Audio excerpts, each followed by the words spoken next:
أشهد أن لا إله إلا الله وحده لا شريك له وأشهد أن محمدا عبده ورسوله لا نبي بعده. قال الله تعالى في القرآن الكريم: أعوذ بالله من الشيطان الرجيم. بسم الله الرحمن الرحيم. يا أيها الذين آمنوا اتقوا الله وقولوا قولا سديدا يصلح لكم أعمالكم ويغفر لكم ذنوبكم ومن يطع الله ورسوله فقد فاز فوزا عظيما.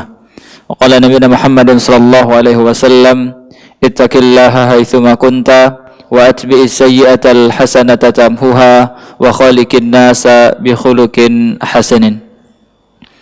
Ibu yang dirahmati oleh Allah Subhanahu wa taala, alhamdulillahirabbil alamin, kita panjatkan puji syukur atas nikmat serta rahmat yang Allah berikan kepada kita semuanya.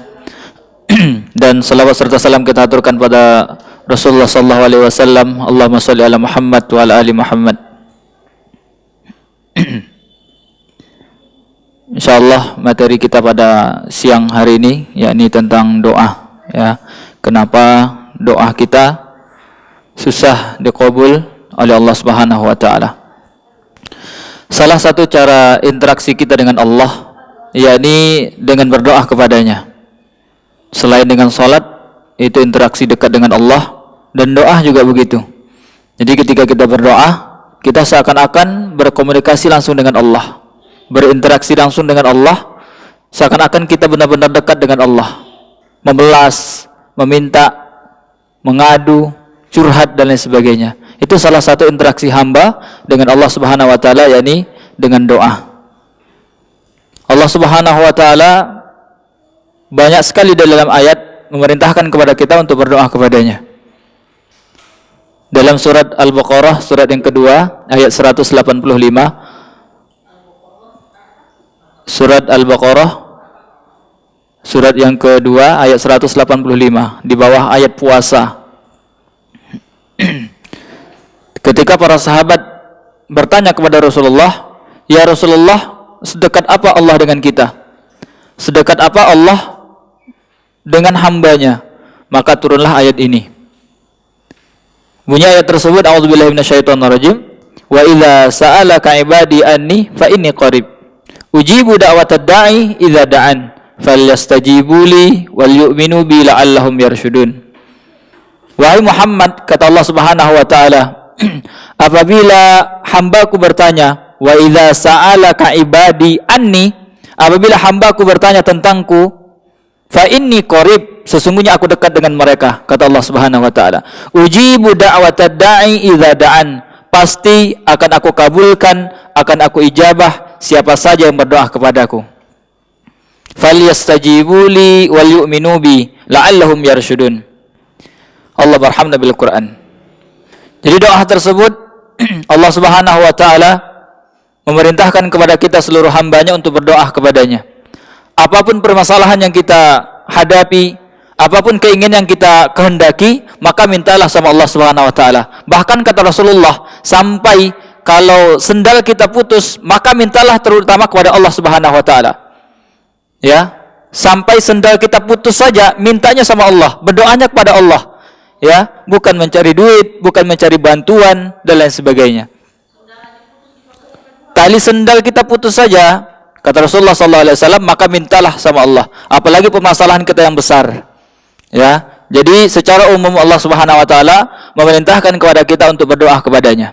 Apapun yang kita inginkan, apapun permasalahan kita, adukan terlebih dahulu kepada Allah Subhanahu wa taala. Ya, ibu yang dirahmati oleh Allah Subhanahu wa taala, doa tersebut kata Rasulullah sallallahu alaihi wasallam, ad-du'a wal ibadah. Doa itu adalah ibadah.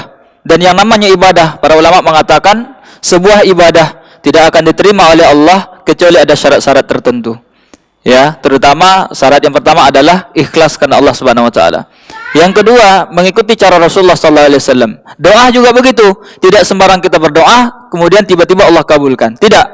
Ada seseorang yang doanya terima oleh Allah, ada pula dalam keadaan yang lain seseorang tersebut doanya ditolak oleh Allah Subhanahu wa taala. Ya. Jadi paling tidak faktor ketika kita berdoa kepada Allah, kita harus memperhatikan ada 3 faktor. Faktor yang pertama, faktor waktu. Jadi ada beberapa waktu di dalam 24 jam Allah Subhanahu wa taala menerima doa seorang hamba yang berdoa kepadanya pada waktu-waktu tersebut. Ya. Pertama, kata Rasulullah SAW dalam sebuah hadis, beliau mengatakan, Allah Subhanahu wa taala turun ke langit dunia sepertiga malam terakhir. Jadi kata Allah, ketika Allah turun ke langit dunia tersebut sepertiga malam terakhir, barang siapa yang berdoa kepadaku, maka akan aku kabulkan.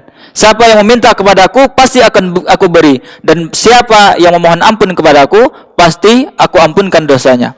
Itu janji Allah Subhanahu wa taala ketika Rasulullah SAW menceritakan tentang waktu sepertiga malam terakhir adalah salah satu daripada waktu mustajab kita berdoa. Ibu-ibu yang dirahmati oleh Allah Subhanahu wa taala, itu waktu yang pertama, yakni di waktu sahur ataupun sepertiga malam terakhir. Itu waktu yang pertama. Faktor yang pertama adalah faktor waktu, dan waktu yang pertama adalah ketika sepertiga malam terakhir. Kemudian waktu yang kedua, yakni ketika seorang berpuasa hendak berbuka. Ya, ketika sedang berpuasa hendak berbuka. Itu waktu salah satu daripada mustajabnya doa seseorang hamba. Rasulullah SAW bersabda, diriwayatkan oleh Imam Tirmidzi, ada 3 doa yang tidak tertolak oleh Allah Subhanahu wa taala. Yang pertama, da'watus shaim hatta yuftir. Doanya orang yang berpuasa sampai dia berbuka. Kemudian doanya seorang imam yang adil, kemudian doanya orang yang terzalimi. Ya, ada 3 doa dalam hadis tersebut. Namun di situ yang ada waktu adalah seseorang hendak berbuka puasa ketika dia sedang berpuasa. Itu waktu yang kedua, seseorang doanya akan dijabah oleh Allah Subhanahu wa taala. Kemudian waktu yang ketiga di malam Lailatul Qadar.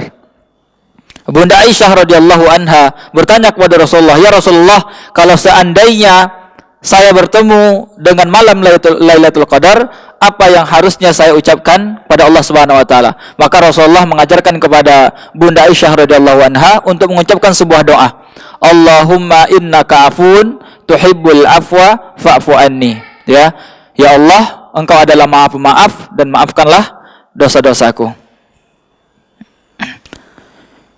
Itu waktu yang ketiga, yakni ketika waktu tersebut adalah malam Lailatul Qadar. Kemudian waktu yang keempat, ketika azan sedang berkumandang. Ya, ketika azan masih berkumandang, itu salah satu waktu daripada doa kita diijabah oleh Allah Subhanahu wa taala. Rasulullah SAW bersabda dalam hadis riwayat Abu Daud bahwa 2 doa yang tidak tertolak oleh Allah Subhanahu wa taala, yang pertama ketika adzan berkumandang, yang kedua ketika perperangan sedang berkecamuk. Ya, ketika sedang berperang itu juga waktu diijabahnya doa oleh Allah Subhanahu wa taala. Jadi ini yang keempat, Bu. Yakni ketika adzan berkumandang. Kemudian yang kelima, waktu-waktu yang mustajab, yakni ketika adzan dan iqamah. Ketika adzan, ya, antara azan dan iqamah. Kata Rasulullah SAW bersabda dalam hadis riwayat Tirmidzi, "Ad-du'a la yuraddu bainal azan wal iqamah." Doa tidak akan ditolak oleh Allah Subhanahu wa taala ketika antara azan dan iqamah. Ya. Kemudian waktu yang lain yang mustajab, yakni ketika sedang sujud.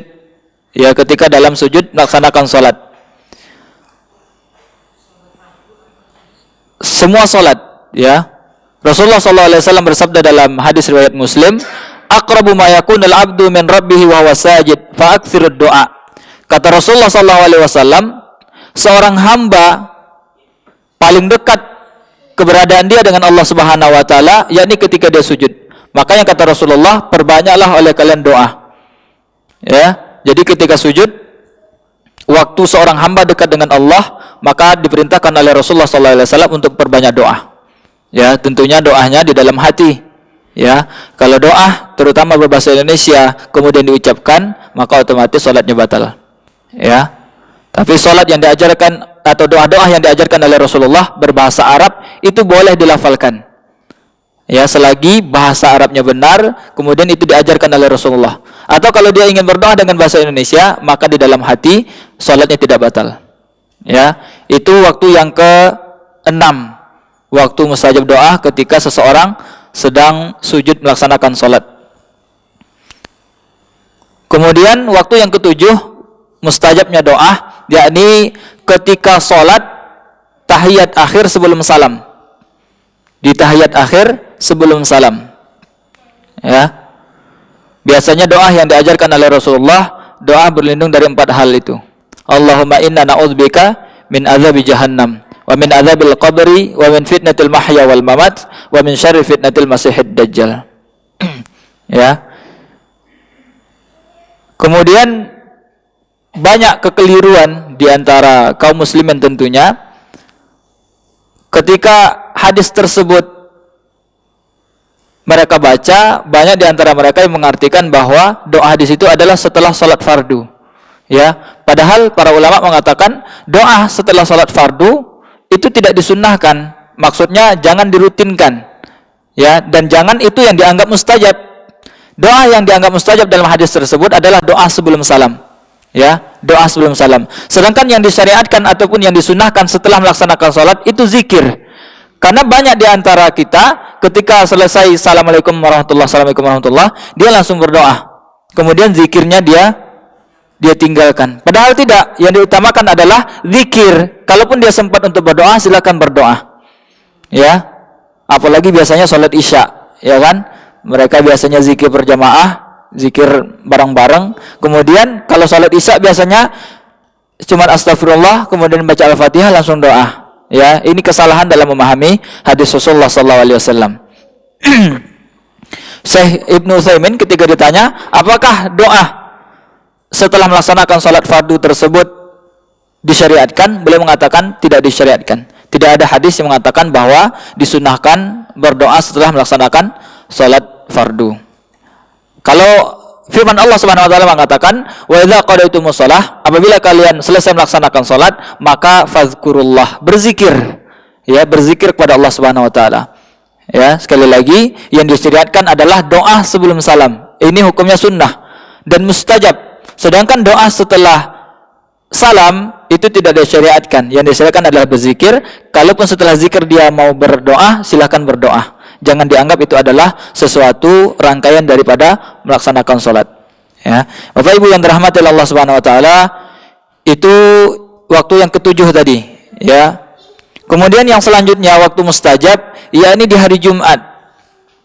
Ya, di hari Jumat. Kata Rasulullah SAW, sesungguhnya di hari Jumat tersebut ada satu waktu yang apabila seorang muslim berdoa, maka Allah akan ijabah doanya. Kemudian beliau mengisyaratkan jarinya sedikit.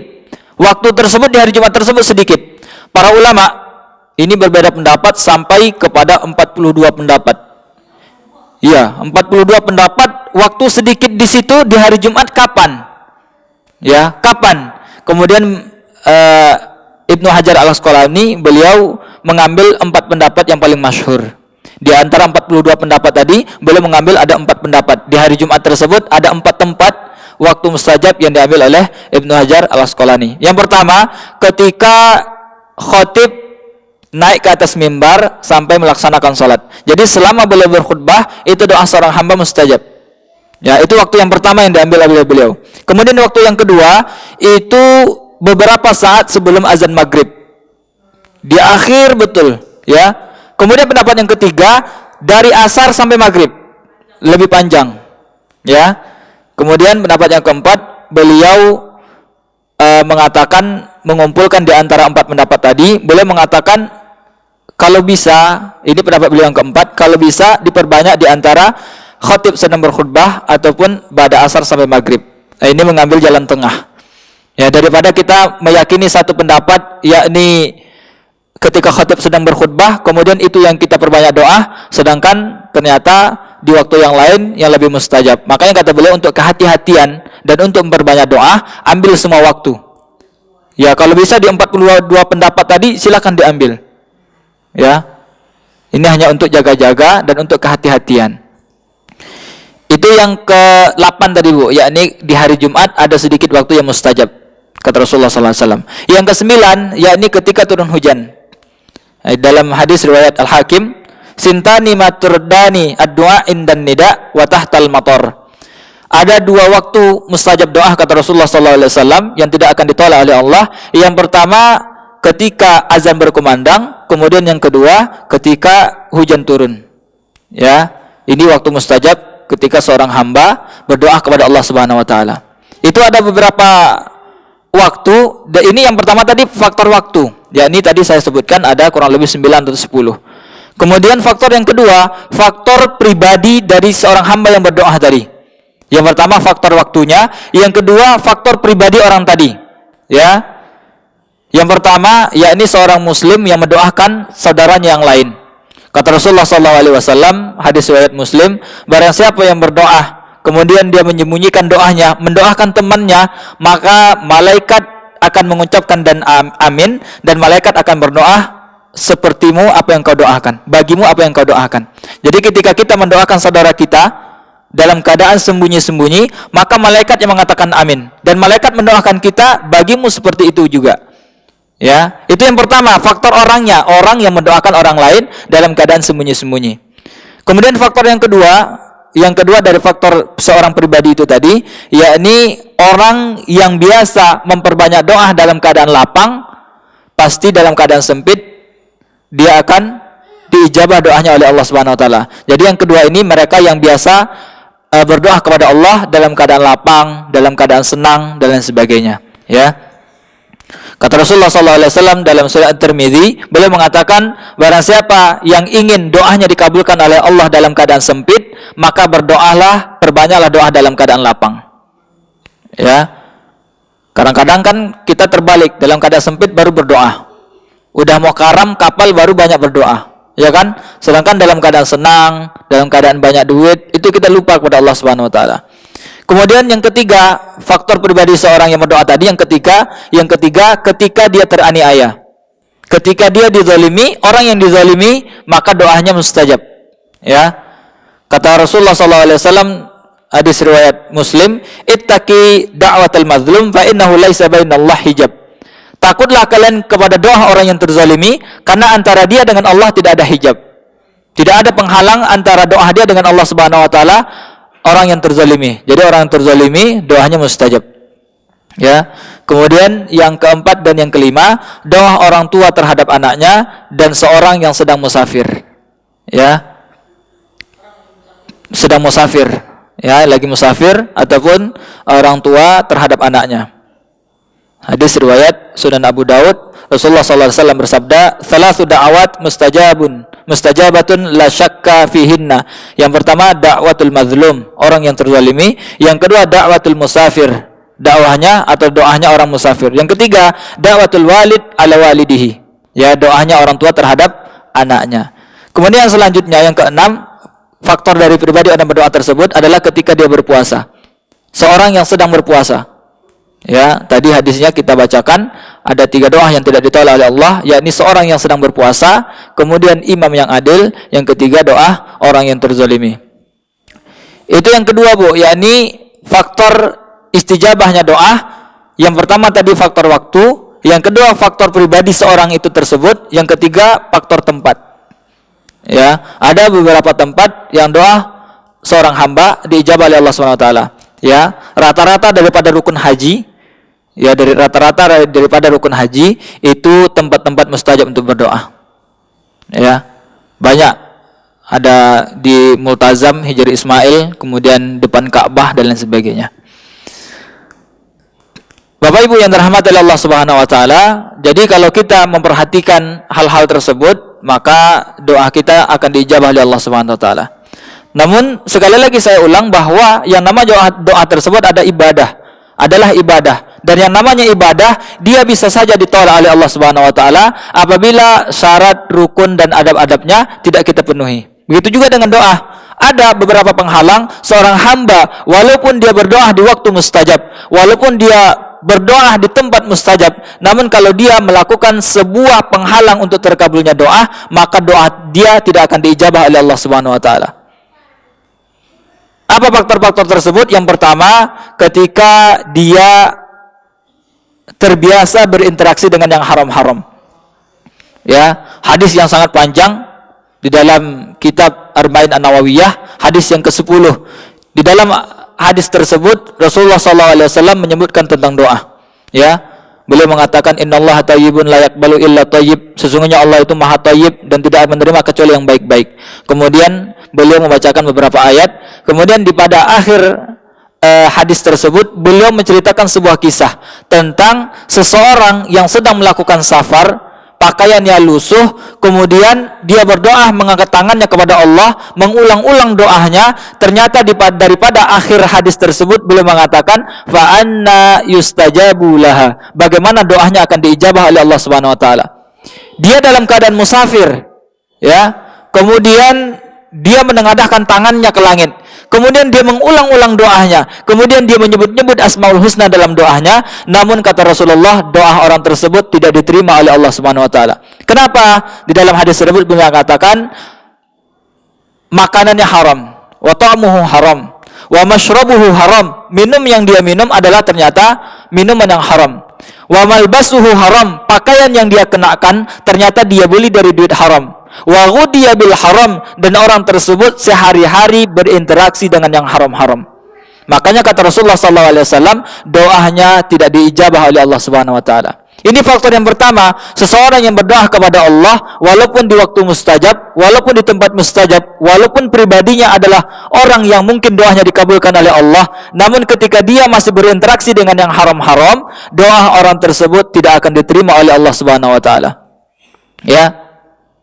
Itu yang pertama, ketika seseorang masih berinteraksi dengan yang haram-haram. Apa yang banyak sekarang manusia berinteraksi dengan yang haram, Bu? Contohnya apa, Bu? Riba. Ya. Ada yang mengatakan 90% umat Islam Indonesia mereka masih berinteraksi dengan riba.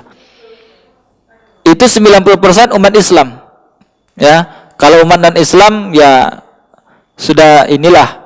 Tapi Islam sendiri itu 90% masih berinteraksi dengan riba. Ya. Luar biasa, bagaimana doanya akan diijabah oleh Allah Subhanahu wa taala. Setiap hari mereka mendoakan pemimpin mereka, namun ternyata mereka masih makan riba, ya. Sekecil apapun riba tersebut. Ya, sekecil apapun, mungkin hanya sekian 0,0,5% misalnya. Nolnya banyak banget. Walaupun hanya sebesar itu sudah dianggap riba. Walaupun namanya indah, bunga, ya, walaupun namanya indah, itu tetap riba di mata Allah Subhanahu wa taala.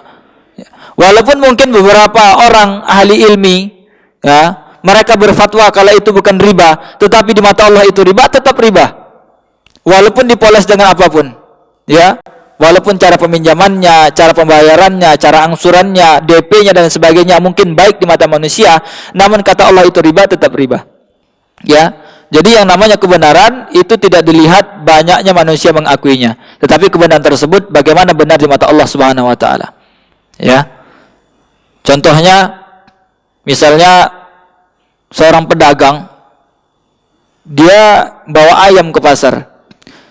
Di tengah perjalanan orang bertanya, "Pak, sapimu mau jual berapa?" gitu. Ini ayam bukan sapi, gitu ya. Sampai ke tempat penjual, "Pak, sapimu mau dijual berapa?" Ini ayam, Mas, bukan sapi, gitu ya. Sampai puluhan orang mengatakan kalau itu sapi, orang tersebut sampai ke pasar bingung, ini sapi atau ayam ya? Ya, kemudian dijualnya dengan harga sapi. Ya, dapat untung banyak. Padahal hal tersebut adalah ayam. Jadi yang namanya kebenaran itu tidak dilihat berapa orang menyebut kalau itu sapi. Ya, kebenaran kalau itu ayam ya tetap ayam, walaupun dia sendiri yang mempertahankan kalau itu adalah ayam. Ya, begitu juga dengan riba, walaupun kecil, kalau di mata Allah riba, tetap riba. Ya.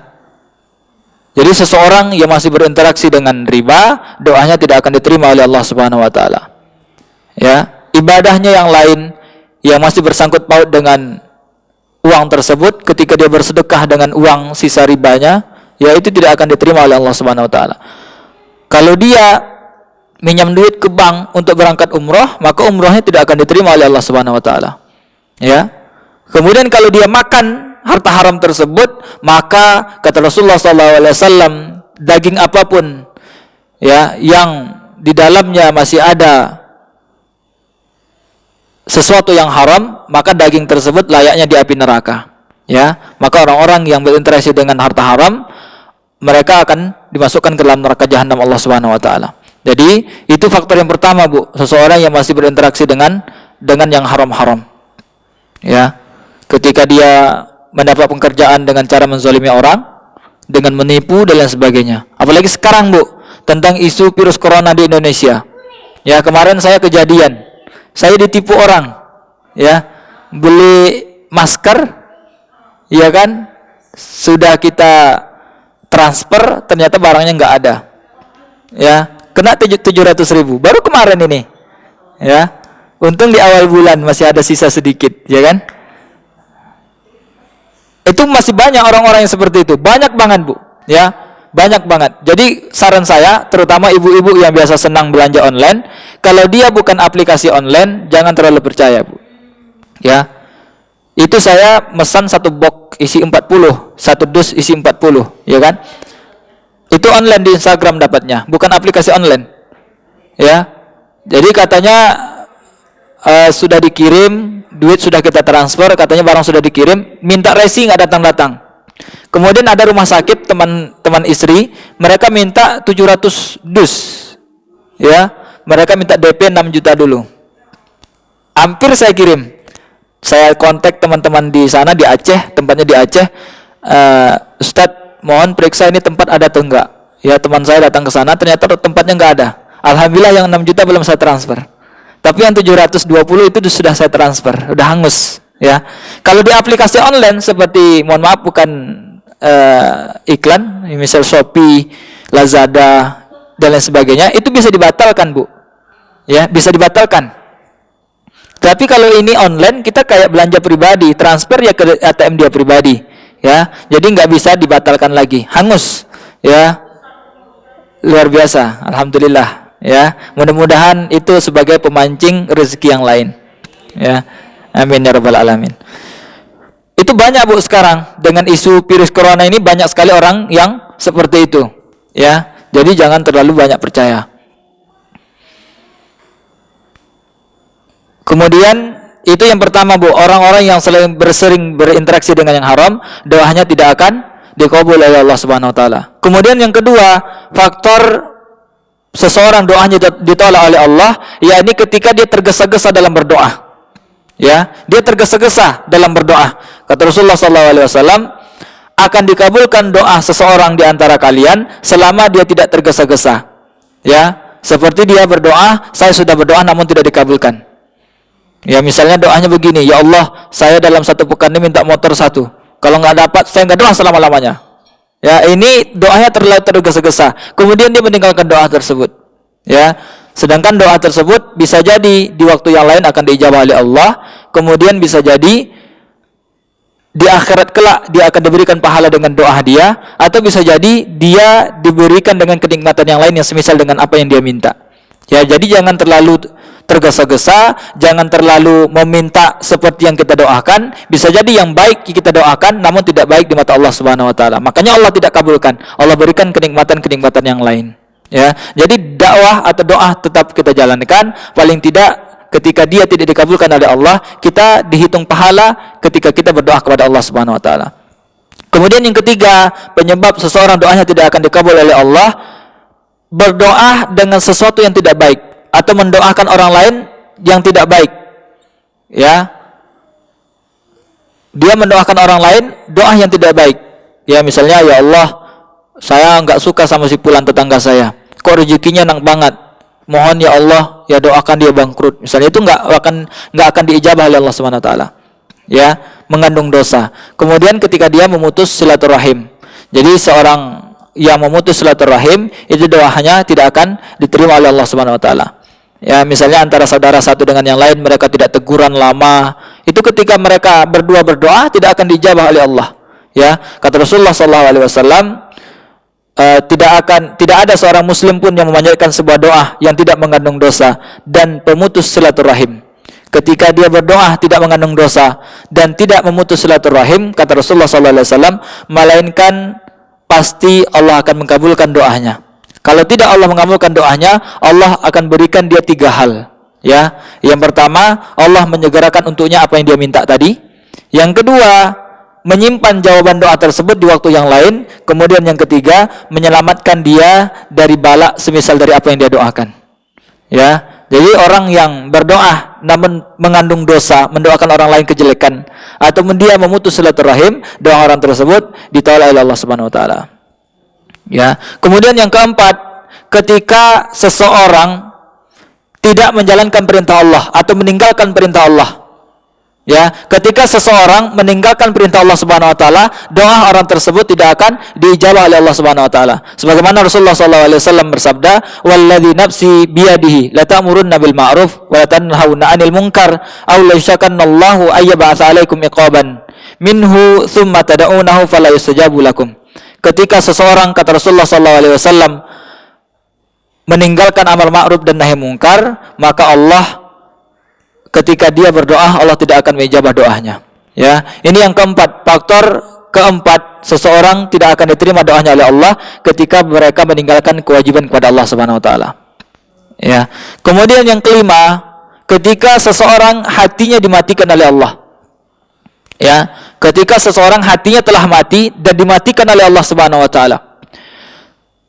Ini sebuah cerita terjadi di kota Basrah kepada salah seorang ulama yang zuhud, ya, ilmunya banyak, zuhud, wara', tapi beliau dari kalangan sufi.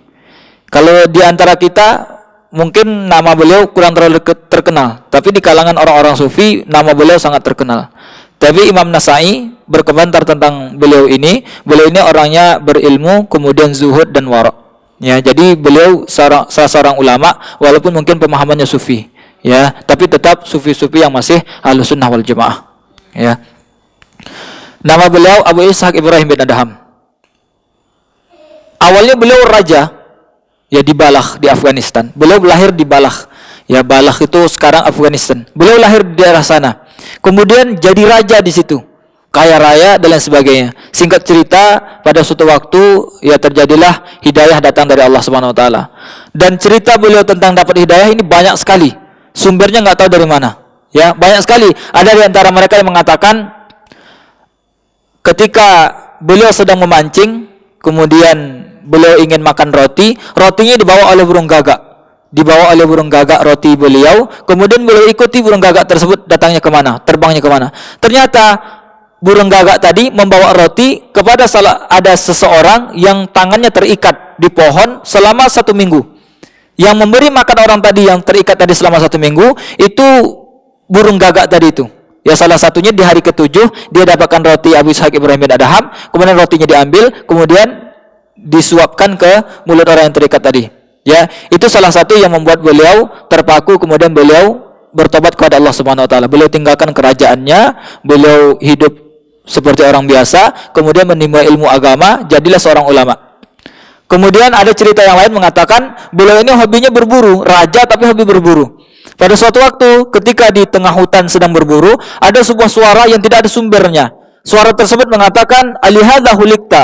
Wahai hamba Allah, apakah untuk ini kamu diciptakan oleh Allah Subhanahu wa taala? Pada saat itu beliau tertegun mendengar perkataan tersebut, apakah untuk ini saya diciptakan? Ya, menghabiskan hari-harinya untuk hobi dan lain sebagainya. Beliau kemudian tertegun, kemudian dapat hidayah. Banyak sekali cerita tentang beliau meninggalkan kerajaannya, kemudian beliau menuntut ilmu dan jadilah seorang ulama. Ya, Allah alam mana cerita yang paling benar, namun beliau seorang raja, kemudian meninggalkan kerajaannya, kemudian menuntut ilmu dan jadilah seorang ulama yang zuhud dan wara'. Tahun beliau lahir itu tahun 700-an Masehi. Ya, pada abad-abad mungkin masa-masa tabi'in kali ya. Ya. Tapi karena beliau tidak bertemu dengan sahabat, di deretan nama tabi'in enggak ada. Ya, kan syaratnya seorang tabi'in dia harus bertemu dengan sahabat. Karena mungkin beliau tidak bertemu dengan sahabat, beliau hidup pada zaman tabi'in, namun beliau tidak ada di deretan nama-nama tabi'in. Beliau ulama, ya, zuhud, wara' dan lain sebagainya. Pada suatu waktu beliau berjalan di kota Basrah. Ya, ketika penduduk Basrah melihat beliau berjalan seorang diri, ada beberapa orang penduduk Basrah datang kepada beliau kemudian bertanya sebuah pertanyaan. Wahai imam, kami ingin bertanya satu pertanyaan. Bukankah di dalam Al-Quran Allah Subhanahu wa taala berjanji kepada kita yang membaca Al-Quran dan mengimani Al-Quran tersebut dengan firman-Nya dalam surat Ghafir, surat ke-40 ayat ke-60. Allah Subhanahu wa taala berfirman, berjanji dalam ayat tersebut, "Ud'uni astajib lakum. Berdoalah kalian kepadaku, maka pasti akan aku kabulkan doa kalian. Namun yang terjadi pada kami wahai imam, sampai detik ini setiap hari kami berdoa, siang malam kami berdoa, sampai detik ini tidak ada satupun doa kami yang diijabah oleh Allah Subhanahu wa taala. Ya. Jadi permasalahannya satu, doa mereka selama ini tidak diijabah oleh Allah Subhanahu wa taala. Padahal mereka yakin firman Allah bahwa barang siapa yang berdoa Allah akan kabulkan. Namun ketika mereka berdoa di waktu mustajab, di tempat mustajab, ya, pribadi mereka adalah orang-orang yang mustajab doanya, namun tidak ada doa mereka satupun yang diijabah oleh Allah Subhanahu wa taala. Kemudian mereka bertanya, apa gerangan yang terjadi dengan kami wahai imam? Apakah Allah enggak dengar? Apakah doa kami yang salah atau Al-Qur'an yang salah? Ya, kemudian Imam Abu Ishaq Ibrahim bin Adham beliau memberikan jawaban, qulubukum matat bi asyrati asya. Kenapa doa kalian tidak diijabah? Beliau mengatakan, sesungguhnya hati kalian telah mati karena 10 hal yang selalu kalian lakukan dalam keseharian kalian. Berapa, Bu? 10. Ya. Jadi ada 10 hal yang dilakukan oleh penduduk Basrah pada saat itu, yang ketika mereka akan melakukan 10 hal tersebut dalam keseharian mereka, hati mereka dimatikan oleh Allah. Ketika hati mereka dimatikan oleh Allah, ketika itulah doa mereka tidak akan diijabah dan tidak didengar oleh Allah Subhanahu wa taala. Kalau saya bisa ambil permisalan, ya, hati tersebut ibarat sebuah HP adalah pulsa, Bu. Jadi ketika sebuah HP pulsanya ada, paketnya bagus, jangankan SMS, nelpon aja lantang, ya kan, bersih dan lain sebagainya. Namun ketika ada sebuah HP, pulsanya nggak ada, paket nggak ada, ya jangankan nelpon, SMS aja karena nggak nyampe. Begitu juga dengan seorang yang berdoa kepada Allah, hatinya harus bersih terlebih dahulu. Ya, ketika hatinya sudah mati, dimatikan oleh Allah, maka adalah sebuah dinding berbatas yang sangat tebal. Ketika dia berdoa kepada Allah, jangankan diijabah, Bu, didengar pun tidak oleh Allah Subhanahu wa taala. Ya. Jadi itu penyebabnya ada 10 hal tersebut yang selalu dilakukan oleh penduduk Basrah.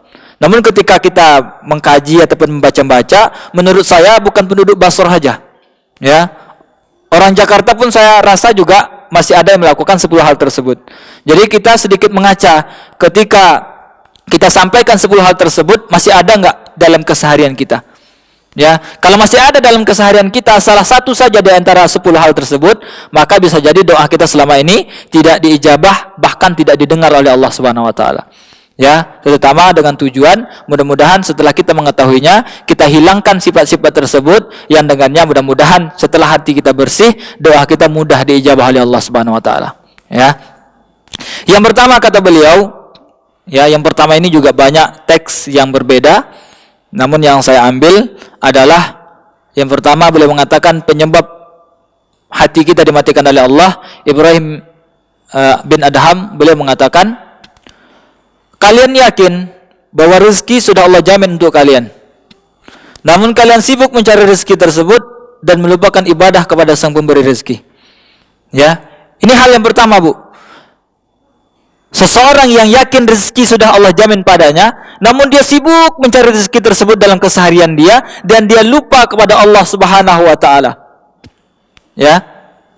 Itu yang pertama, ketika ada seseorang yang dia yakin rezeki sudah Allah jamin, namun dia sibuk menghabiskan waktu hanya untuk mencari harta tersebut dan dia lupa kepada Allah Subhanahu wa taala. Ya, ibu-ibu yakin enggak rezeki sudah Allah jamin? Yakin ya? Yakin. Di dalam Al-Qur'an saja Allah Subhanahu wa taala mengatakan, "Wa ma min dabbatin fil ardi illa 'alallahi rizquha." Tidaklah semua makhluk melata yang ada di muka bumi ini kecuali telah Allah jamin rezeki atas mereka. Ya, makhluk melata, Bu. Ya, itu sudah Allah jamin rezeki atas mereka. Mereka yang tidak punya tangan, ya, mereka yang tidak punya kaki, mereka yang kesehariannya hanya terbang, yang kesehariannya hanya berenang dalam air, itu rezekinya sudah Allah jamin. Ya, sudah Allah jamin atas mereka rezekinya. Coba ibu lihat cicak, itu makanan cicak apa, Bu? Nyamuk, ya. Yang terbang nyamuk atau cicak? Ya, kalau menurut akal kita susah sekali cicak untuk hidup karena makanan dia terbang. Iya enggak? Ya. Itu kalau kalau menurut kita, Bu, mungkin di rumah kita tiap hari ada aja cicak yang mati. Tapi ternyata enggak juga, masih bertahan hidup. Padahal makanan dia terbang. Itulah janji Allah Subhanahu wa taala bahwa semua makhluk yang melata di muka bumi, Allah Subhanahu wa taala jamin rezeki atas mereka. Ya, mungkin dulu ibu-ibu pernah menghafal lagu anak-anak, cicak-cicak di dinding, ya kan? Diam-diam merayap, cicak merayap, terus apa? Datang seekor nyamuk. Ternyata nyamuk tersebut yang datang kepada cicak. Itulah rezeki Allah Subhanahu wa taala. Bukan cicak yang kemana-mana nyari nyamuk terbang, enggak. Ketika dia merayap, nyamuk Allah datangkan terbang kepada dia. Ya, ini rahasia rezeki Allah Subhanahu wa taala, bahwa seluruh makhluk Allah jamin rezeki atas mereka. Ya, apalagi kita manusia yang punya semua keistimewaan kelebihan daripada makhluk-makhluk yang lain. Ya, akal kita cerdas, ya kan, punya kaki sehat, tangan ada, mata jernih dan lain sebagainya. Masa nggak yakin rezeki tersebut ada, ya kan? Namun kesalahan di antara kita, terutama umat muslim pada umumnya, mereka masih belum yakin, ya, bahwa rezeki tersebut akan datang, akan didatangkan oleh Allah Subhanahu wa taala. Ya, namun mereka sibuk mencari-carinya dan sampai-sampai mereka lupa kepada Allah Subhanahu wa taala. Ya. Jadi yang namanya rezeki tersebut kita hanya perlu yakin dan berusaha. Ya, itu saja, Bu, kuncinya. Yakin ada, kemudian berusaha semampu kita. Kalau urusan dia didatangkan oleh Allah, itu tidak dilihat dengan banyaknya kita bekerja. Itu Allah tidak lihat dengan kerasnya kita bekerja. Ya, kalau misalnya rezeki ataupun harta Allah berikan kepada mereka yang tinggi pendidikannya, maka yang paling kaya adalah profesor doktor. Ya enggak? Kalau rezeki Allah berikan hanya kepada mereka yang kerja keras, mungkin yang paling kaya kuli bangunan. Ya, kalau rezeki harta Allah berikan kepada mereka yang kerjanya banyak, mungkin yang paling kaya warkop 24 jam. Ya enggak, Bu? Tapi ternyata hidup mereka biasa-biasa saja. Ada di antara mereka yang sekolahnya rendah, kaya. Ada di antara mereka yang kerja cuma berapa jam sehari, kaya. Ya, ada di antara mereka yang kerja duduk di depan komputer saja, kaya. Ada. Itu membuktikan bahwa yang namanya rezeki tersebut sudah dijamin oleh Allah, tidak melihat tingginya pendidikan, ya, tidak tergantung dengan banyaknya kita bekerja dan lain sebagainya.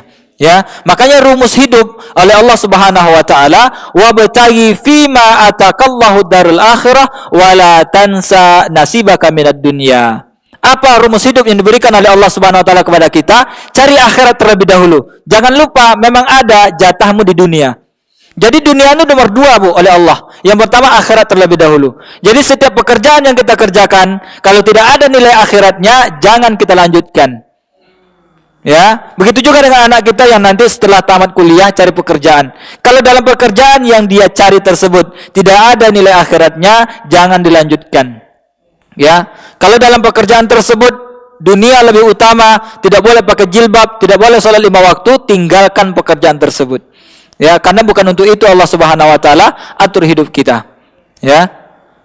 Kemudian sedikit kita merenung, ya, sebanyak-banyaknya kita bekerja, sebanyak-banyaknya duit yang kita punya, sebanyak-banyaknya harta yang kita miliki, harta tersebut di mata Allah tidak ada nilainya sebesar apapun. Tidak ada nilai sama sekali harta tersebut, walaupun kita tumpuk sebanyak-banyaknya, di mata Allah tetaplah hanya seperti sampah yang tidak ada harganya sama sekali. Ya. Pada suatu waktu Rasulullah SAW berjalan dengan para sahabat. Di tengah perjalanan Rasulullah menemukan sebuah bangkai. Bangkai anak kambing kecil cacat. Ya, lengkaplah penderitaannya. Udah bangkai anak kambing kecil cacat pula. Kemudian Rasulullah memegang telinganya, kemudian mengangkat bangkai tadi. Bertanya dengan para sahabat, "Ya sahabat, wahai sahabat, siapa di antara kalian yang mau membeli bangkai anak kambing kecil cacat ini dengan harga 1 dirham saja?" Apa jawaban para sahabat kira-kira, Bu? Gak ada yang mau, ya. Kemudian Rasulullah turunkan harganya. Siapa di antara kalian yang mau bangkai anak kambing kecil cacat ini cuma-cuma, gratis? Kira-kira ibu-ibu ditawarkan mau nggak? Gratis ongkos kirim sampai depan rumah, disiapkan tempat khusus. Mau nggak ibu-ibu? Nggak mau. Para sahabat berkomentar, wahai Rasulullah, kalau seandainya dia hidup, dia kecil, cacat, tidak ada manfaatnya bagi kami. Apalagi sekarang dia sudah menjadi bangkai. Makanya kata Rasulullah SAW menimpali pertanyaan sahabat tersebut, beliau mengatakan, demi Allah, dunia yang selama ini kalian cari-cari, di mata Allah nilainya jauh lebih hina daripada bangkai anak kambing kecil cacat ini. Itu harga dunia, harga harta di mata Allah Subhanahu wa taala tidak lebih baik daripada bangkai anak kambing kecil cacat tadi itu. Ya. Itu harga dunia di mata Allah Subhanahu wa taala. Ya. Bukan kecil lagi, Bu. Lebih kecil, ya. Kemudian dalam hadis yang lain Rasulullah mengatakan, kalau seandainya dunia memiliki harga seperti 11 sayap nyamuk saja, maka orang kafir tidak akan mendapatkan bagian apapun di dunia. Orang kafir banyak yang kaya enggak? Banyak, ya. Ya, itu membuktikan apa? Membuktikan bahwa harta yang mereka miliki, dunia yang kita miliki, itu harganya tidak jauh daripada 11 sayap nyamuk harganya. Ibu-ibu pernah nggak ke mall ada ruko khusus jual sayap nyamuk? Nggak ada, ya. Ada nggak ke pasar ibu-ibu pernah beli sayap nyamuk gitu seperempat? Karena memang nggak ada harganya, Bu. Ya, makanya kata Rasulullah SAW, kalau seandainya punya nilai seperti 11 sayap nyamuk saja dunia ini, maka orang kafir tidak akan mendapatkan bagian apapun. Kenapa mereka banyak kaya? Ternyata yang mereka miliki tidak ada harganya sama sekali di mata Allah Subhanahu wa taala. Ya. Kemudian kita lihat hadis yang lain. Kata Rasulullah SAW, kalau kalian ingin memandang dunia, harta, itu seperti seorang di antara kalian yang dia duduk di pinggir samudra yang sangat luas. Kemudian dia celupkan jari telunjuknya ke samudra tersebut. Kemudian dia angkat. Berapa yang tersisa? Ada 1 liter, Bu. Ya, 1 tetes palingnya. Ya, tetes yang kedua itu dijilatlah, ada, ya kan? Tapi kalau dia netes paling 1 tetes. Kata Rasulullah, begitulah nilai dunia yang 1 tetes tadi. Makanya apabila kalian mendapatkan dunia, kalian jangan senang karena yang kalian dapatkan sedikit.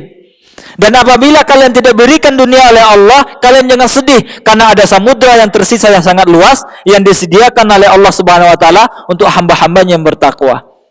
Ya, jadi bagi mereka yang kaya jangan senang sedikit, ya kan?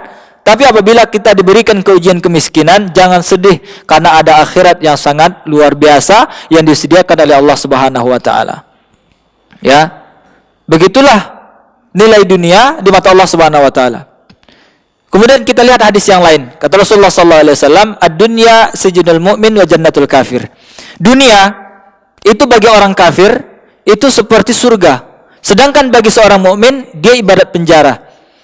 Ya, ibarat penjara dunia ini bagi orang mukmin. Artinya bagaimana? Apabila seorang mukmin ingin hidup di dunia, hiduplah seperti di penjara. Bagaimana orang di penjara? Ada waktu-waktu tertentu dia harus apel, ada waktu-waktu tertentu dia harus menyisihkan waktunya bekerja dan lain sebagainya. Jadi tidak ada kebebasan.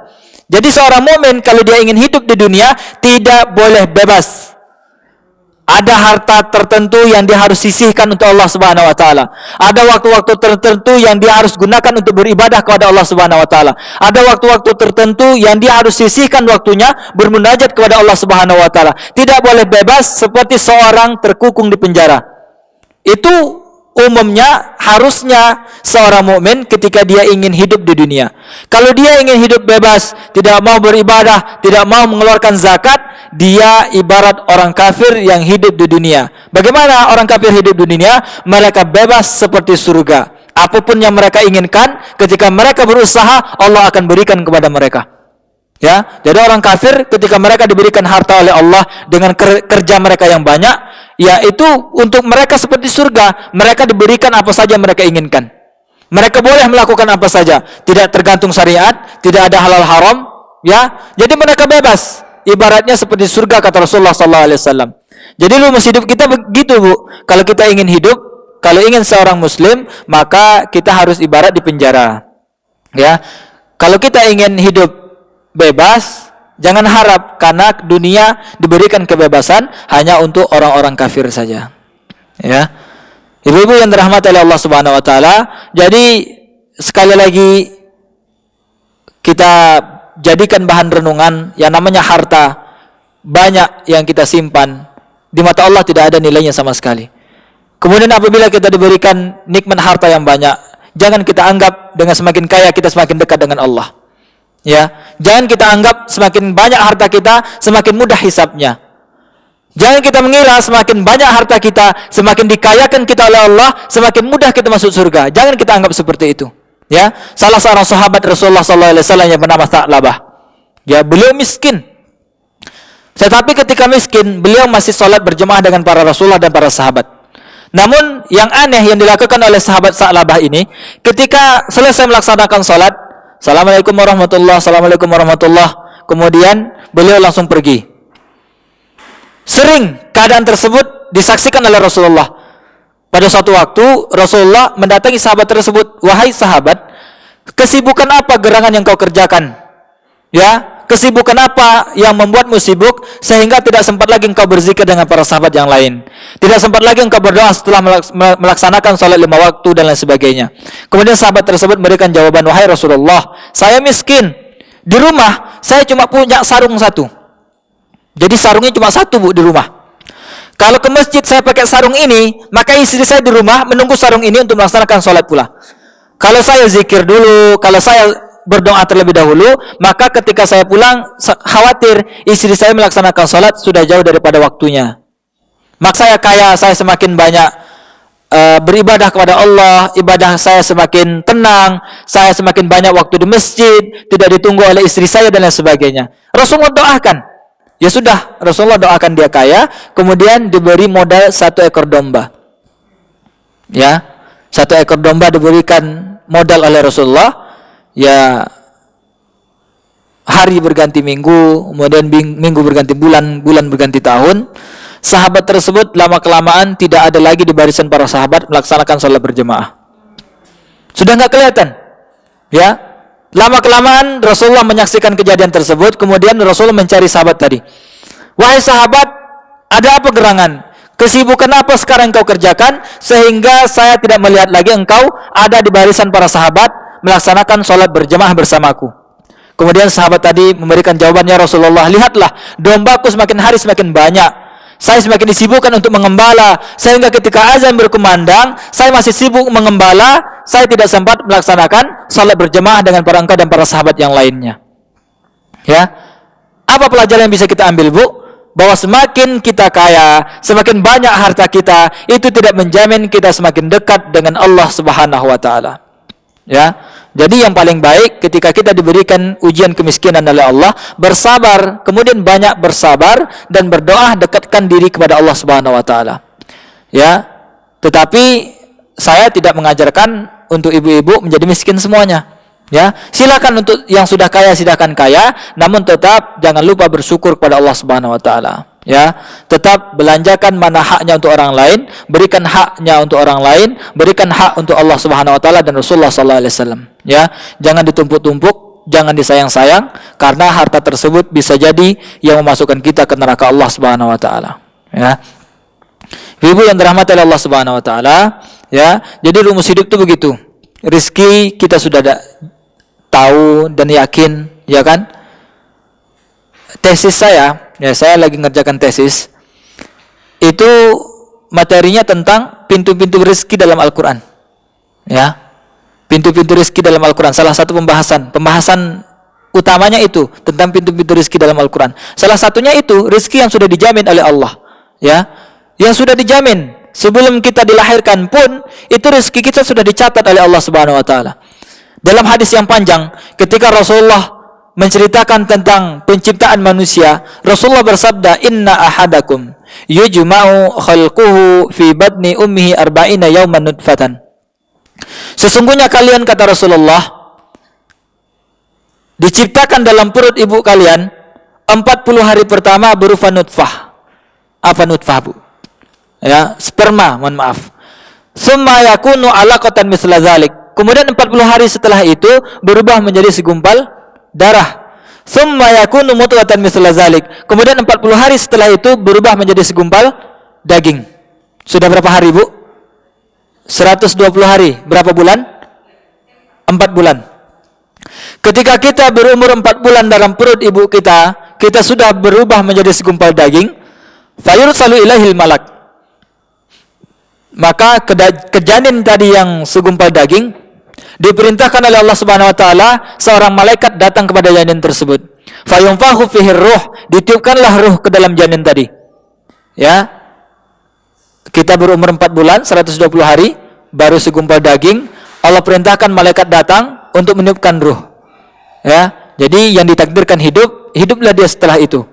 Ya. Makanya kalau ada ibu-ibu atau teman-teman yang keguguran, kalau keguguran umurnya 4 bulan ke bawah, maka dia dikubur begitu saja.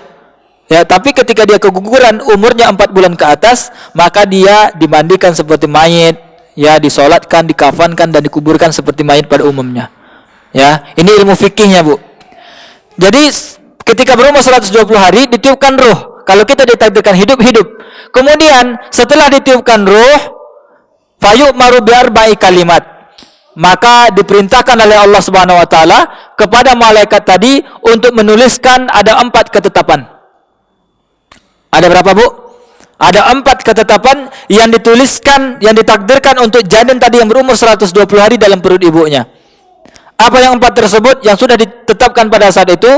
Bikatsbi rizkihi. Rizkinya ditetapkan pada saat itu. Ketika dia berumur 120 hari 4 bulan dalam perut ibunya, rizkinya sudah ditetapkan oleh Allah. Wa ajalihi, ajalnya juga sudah dituliskan oleh Allah.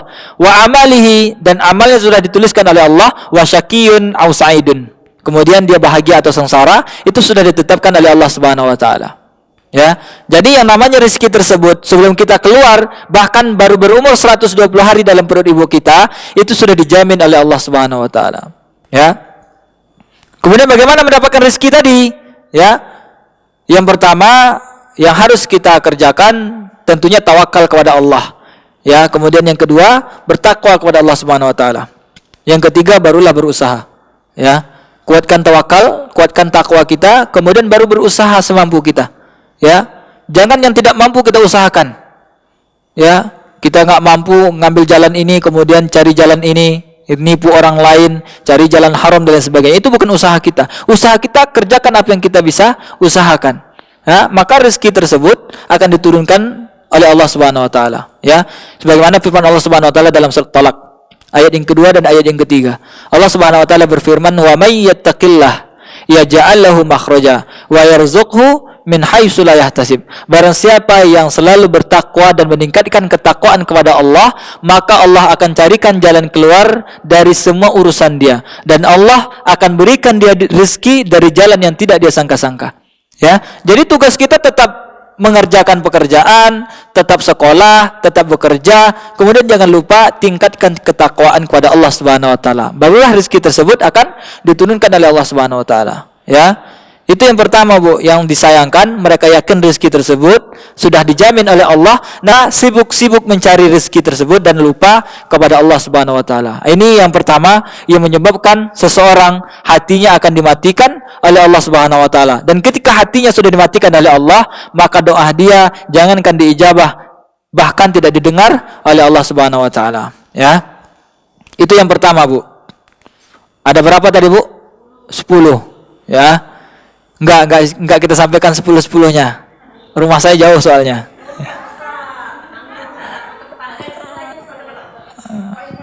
Waktu kita masih lama, ya kan? Maksud saya 2020 masih lama.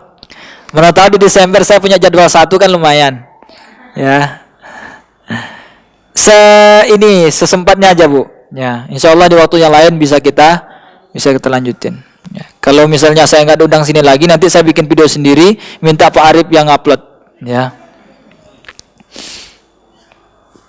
Yang kedua, yang menyebabkan hati kita dimatikan oleh Allah Subhanahu wa taala, kata Abu Ishaq Ibrahim bin Adham, kalian sering membaca Al-Quran, bahkan hobi membaca Al-Quran, namun tidak mengamalkan isinya. Ya, suka membaca Al-Quran, namun tidak mengamalkan isi ajaran Al-Quran tersebut. Ini yang kedua yang menyebabkan hati kita dimatikan oleh Allah Subhanahu wa taala. Padahal Al-Quran tersebut diturunkan oleh Allah itu sebagai petunjuk hidup kita. Ya. Namun masih banyak di antara mereka yang ketika mereka membaca Al-Quran, mereka mencari petunjuk hidup dari jalan yang lain. Contohnya cara berpakaian saja, masih banyak di antara kita yang searching di Google. Ya. Cara berpakaian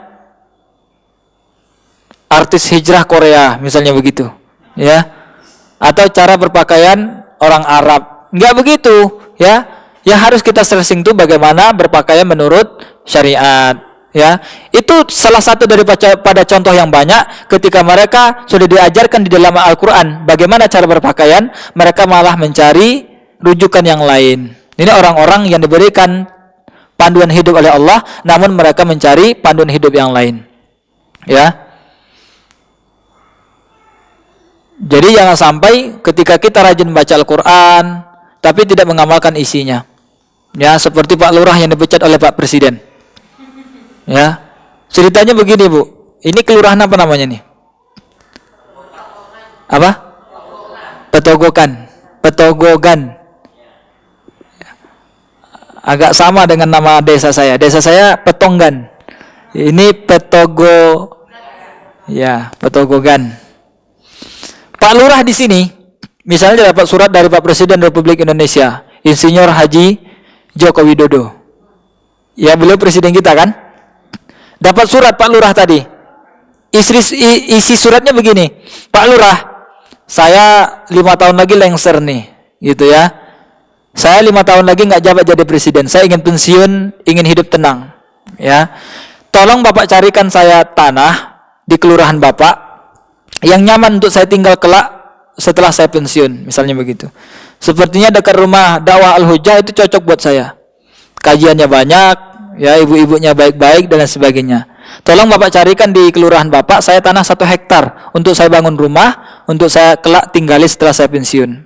Ini Pak Lurah dapat surat dari Pak Presiden, senangnya minta ampun, Bu. 3 kali sehari dibaca tuh surat, ya. Tadi di ujung suratnya tanggal 30 nanti, tanggal 30 Maret saya survei, ya. Saya survei ke tempat Bapak, bertemu dengan Bapak, mohon dicarikan tanahnya, begitu ya. Ini Pak Lurah dapat surat, senangnya minta ampun, 3 kali sehari dibaca. Sebelum dibaca, setelah dilipat dicium dulu, ya. Kemudian dibelikan lemari khusus kaca hanya untuk naruh itu surat. Kemudian di sebelah surat tersebut ditaruh wewangian dan lain sebagainya. Pokoknya benar-benar dipelihara. Mungkin lama-kelamaan dia baca sampai hafal isinya surat itu. Kemudian tanggal 30 Maret, Pak Presiden datang ke kelurahan, bertemu dengan Pak Lurah. Pak Lurah, bagaimana surat saya? Oh, surat Bapak sudah datang, sudah saya terima. Terus bagaimana Pak Lurah? Surat Bapak saya baca 3 kali sehari. Oh, bagus.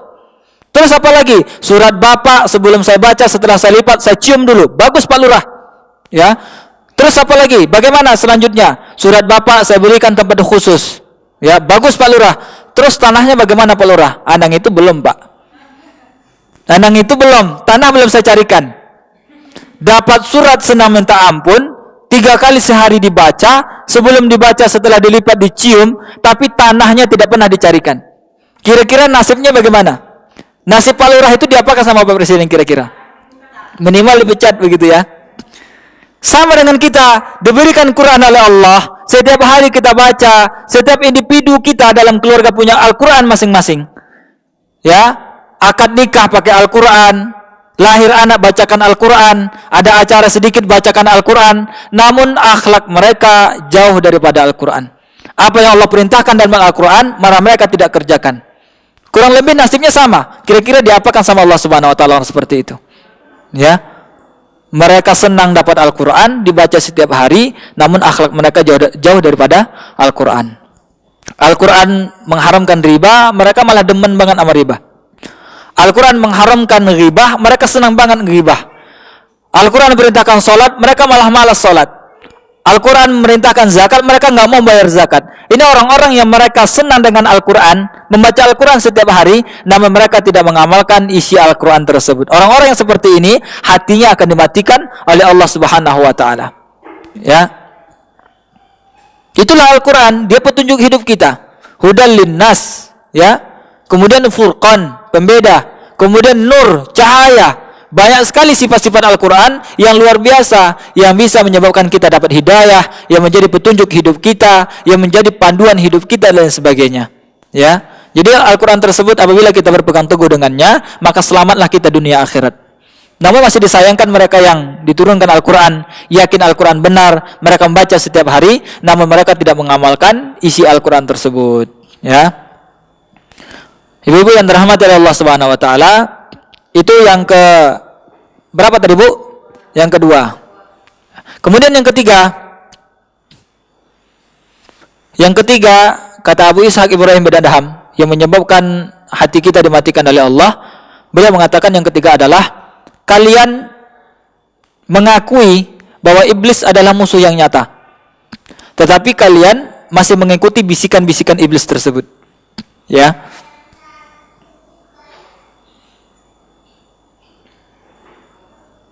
Catatkan Bu. Ya. Mengakui bahwa iblis adalah musuh yang nyata, namun masih banyak yang mengikuti bisikan dan ajakan iblis. Ya. Banyak sekali dalam Al-Quran Allah Subhanahu Wa Taala berfirman mengingatkan kepada kita bahwa iblis dan syaitan adalah musuh yang nyata bagi kita. Ya ayyuhalladzina amanu dukhulu fis silmi kafah wa la tattabi'u khutuwatis syaitan innahu lakum aduwwum mubin. Bahwa sesungguhnya syaitan tersebut adalah musuh yang nyata bagi kalian, kata Allah Subhanahu Wa Taala. Ya, banyak sekali Al-Quran menceritakan tentang bahwa syaitan adalah musuh yang nyata bagi kita. Namun yang sangat disayangkan, setelah kita tahu bahwa setan adalah musuh, masih banyak di antara kita yang mengikuti bisikan dan ajakan setan tersebut. Ya, contohnya bagaimana Bu? Contohnya dalam surat Al-Isra Allah Subhanahu Wa Taala berfirman,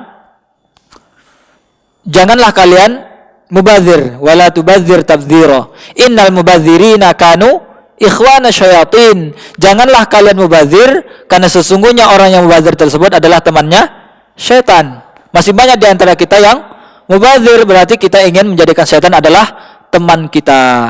Ya. Contoh yang lain apa? Ketika kita dalam rumah mengundang setan datang. Ya. Kata Rasulullah SAW, apabila seseorang masuk ke dalam rumah, namun dia tidak membaca doa, maka setan ikut masuk. Ketika kita makan, kita tidak membaca doa, setan ikut makan. Ketika kita tidur, kita tidak membaca doa tidur, setan ikut tidur. Ya, jadi kita sendiri yang kadang-kadang mengundang setan tersebut. Ya, ya setan, iblis, jin, ya kan, itu sebangsa. Masih banyak di antara kita yang kadang-kadang menjadikan mereka malah teman hidup kita, ngajak mereka makan dengan cara tidak berdoa, ngajak mereka masuk rumah, ngajak mereka tidur. Ya, ketika kita melakukan semua perbuatan namun tidak didahului oleh doa, biasanya setan masuk di situ. Ya. Bahkan dalam sebuah hadis Rasulullah mengatakan, ketika kita melepas pakaian, kita tidak mengucapkan bismillah, ya, itu setan bisa melihat sebagaimana orang lain bisa melihat. Namun ketika kita membaca bismillah, walaupun kita tidak berpakaian sama sekali, setan tidak bisa melihat aurat kita. Ya. Jadi doa melepas pakaian, bismillah. Cukup sampai di situ saja, bismillah. Ya. Hanya dengan kata-kata bismillah saja, itu setan sudah tidak bisa melihat aurat kita. Ya. Apalagi makan dan minum dan lain sebagainya. Kadang-kadang ada juga teman yang bikin lucu, katanya makan itu enggak usah baca bismillah. Jadi setan ikut makan. Terkadang minum baru baca bismillah. Jadi setan enggak bisa minum. Terkeselak katanya begitu. Ya. Jadi ketika makan sama-sama lahap, ya kan?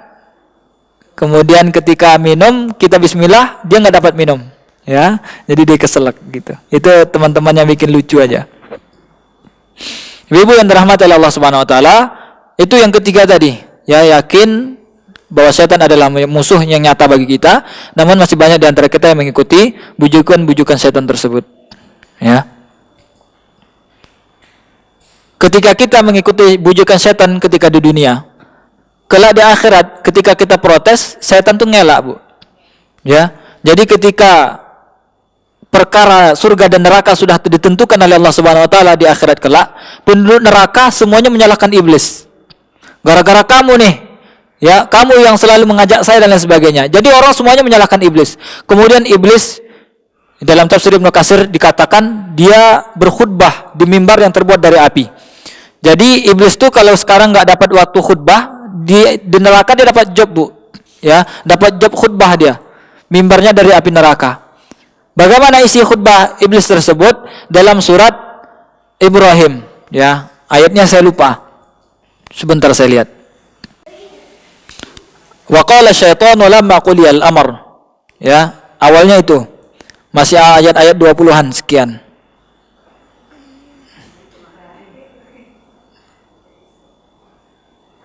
Ayat 22, ya. Kalau kita renungi ayat tersebut, Bu, ya kalau kita renungi ayat tersebut, mungkin kita langsung talak 100 sama setan.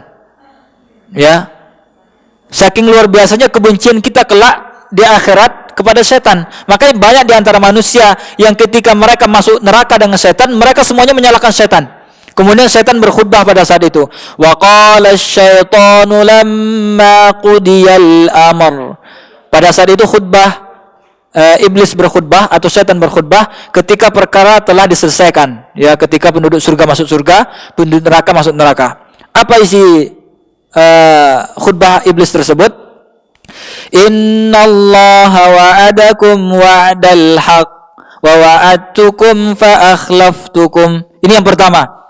Kata iblis, sesungguhnya Allah, dia yakin Allah itu ada dan dia yakin Allah itu telah menjanjikan kepada kalian wahai manusia, kata setan, bahwa Allah menjanjikan kebenaran kepada kalian. Ya, kemudian aku juga berjanji. Jadi Allah berjanji kebenaran kepada kita, setan juga membisiki kita dengan kebenaran-kebenaran yang lain. Fa akhlaftukum. Namun ketika kalian membenarkan janjiku yang aku bisikan kepada kalian, kata setan, aku sendiri tidak mengakui janji aku tersebut. Aku sendiri mengingkari janjiku tersebut. Ya, jadi dia membisikkan yang benar-benar, Bu. Kamu lakukan ini dapat ini, coba kamu lakukan ini dapat ini, ya. Tapi ternyata yang semua dijanjikan oleh setan tersebut tidak percaya sama itu, ya. Makanya dia mengatakan innallaha wa'adakum wa'dal haq. Sesungguhnya Allah telah berjanji sesuatu yang benar kepada kalian, ya. Itu yang pertama. Wa ma kana li 'alaikum min sultan.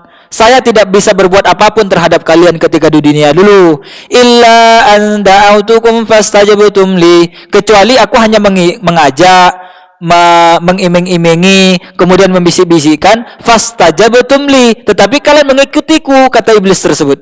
Ya.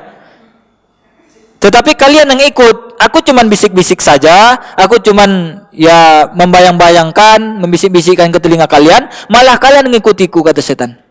Ya. Fastajabtum li fala talumuni walumu anfusakum. Maka pada saat ini kalian jangan cela aku, tapi celalah diri kalian sendiri. Ya, itu isi khutbahnya begitu, Bu. Bagaimana enggak panasnya telinga penduduk neraka ketika mereka menyalahkan setan, setan malah berkata seperti itu. Ya, makanya kata setan, kalian jangan cela saya, cela diri kalian sendiri. Ya.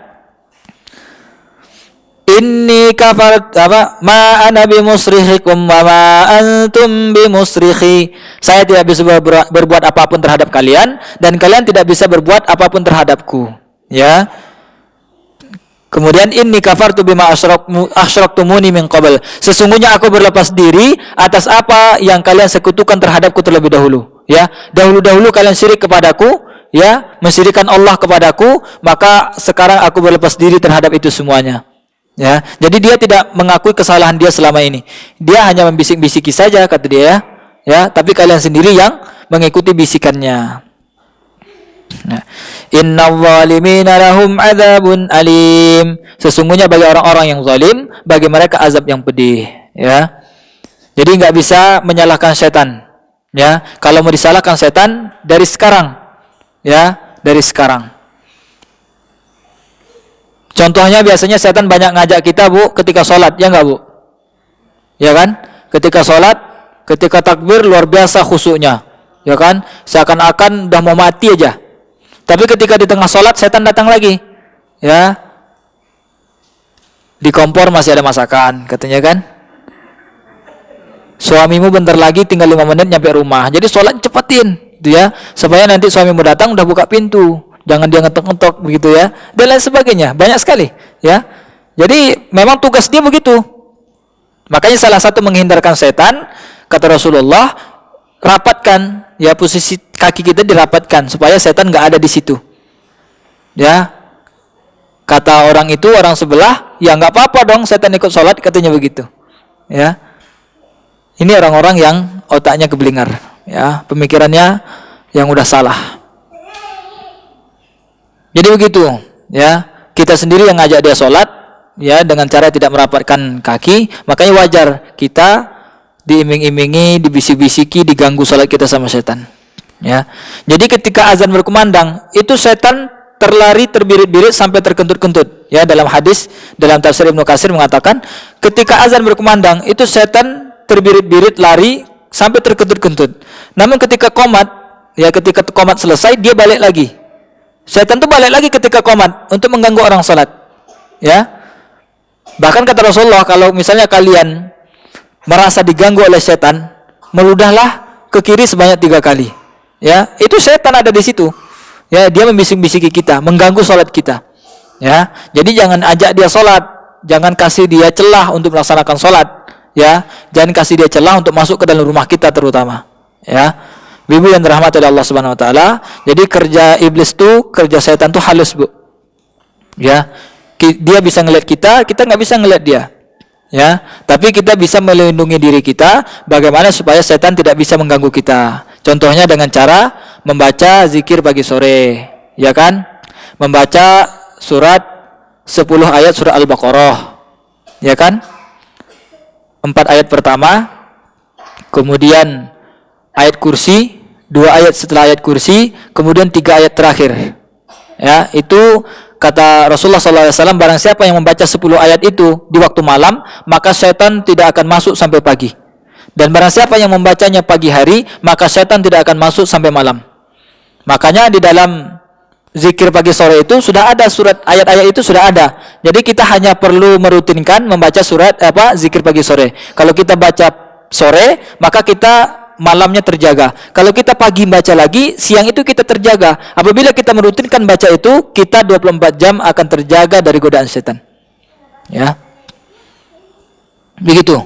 Kemudian tentunya rumah kita banyak-banyak dibacakan Al-Qur'an, ya. Kata Rasulullah SAW, la taj'alu buyutakum qubura. Jangan kalian jadikan rumah kalian seperti kuburan. Bagaimana kuburan, Bu? Sepi. Ya. Sepi. Jadi jangan rumah kita dijadikan sepi, kemudian banyak dibacakan Al-Qur'an. Fa inna syaitan, sesungguhnya syaitan la tadkhulul bait, tidak akan masuk rumah allati fiha tuqra'u fiha suratul Baqarah, yang dibacakan di dalamnya surah Al-Baqarah. Atau kama qala Rasulullah sallallahu alaihi wasallam. Ya, jadi salah satu penangkalnya tadi zikir pagi sore, kemudian surah Al-Baqarah dan lain sebagainya. Ya. Ibu yang dirahmati oleh Allah Subhanahu wa taala, itu yang keberapa tadi, Bu? Yang ketiga atau yang keempat? Yang ketiga, ya.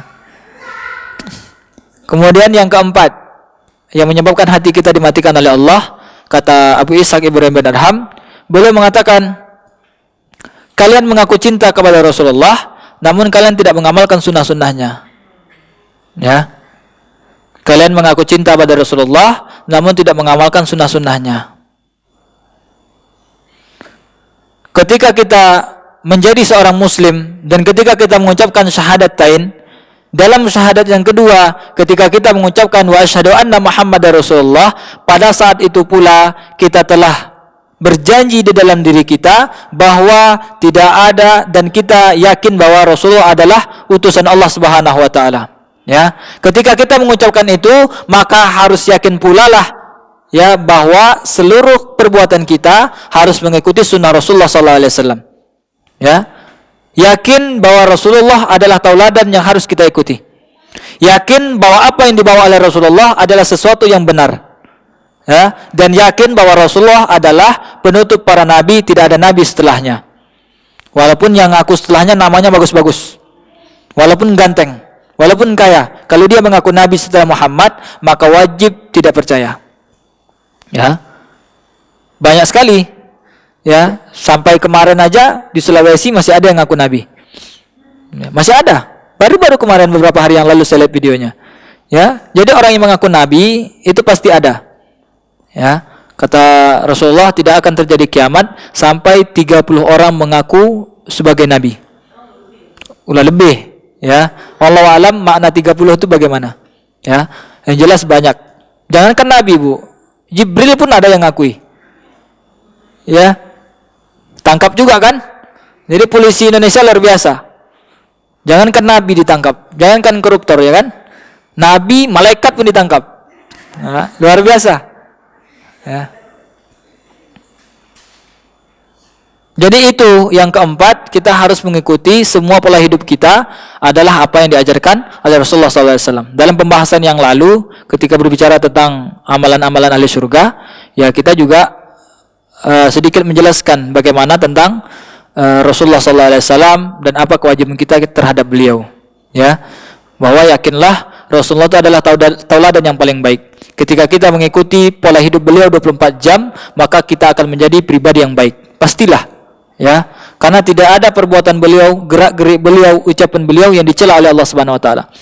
Ya, tidak ada sesuatu yang tidak baik yang keluar dari ucapan beliau. Tidak ada tindakan-tindakan yang buruk yang keluar dari tindakan-tindakan beliau. Ya, kalau kita mengikuti 24 jam persis apa yang beliau kerjakan, maka luar biasa. Jadilah kita seorang hamba muslim yang luar biasa. Ya. Dan bisa, karena sesungguhnya Rasulullah itu manusia biasa dan pernah mengerjakan apa yang kita kerjakan. Beliau juga tidur, ya kan? Beliau ke kamar mandi, beliau buang air, beliau sholat, beliau punya keluarga, beliau jadi presiden, beliau jadi tentara, beliau jadi pedagang, ya kan? Jadi seluruh aspek kehidupan kita beliau pernah mencontohkan. Jadi jangan salah, saya presiden kayaknya nggak ada contoh deh. Ada, Rasulullah pernah jadi presiden, jadi tentara, pemandu perang, ya pernah seluruhnya.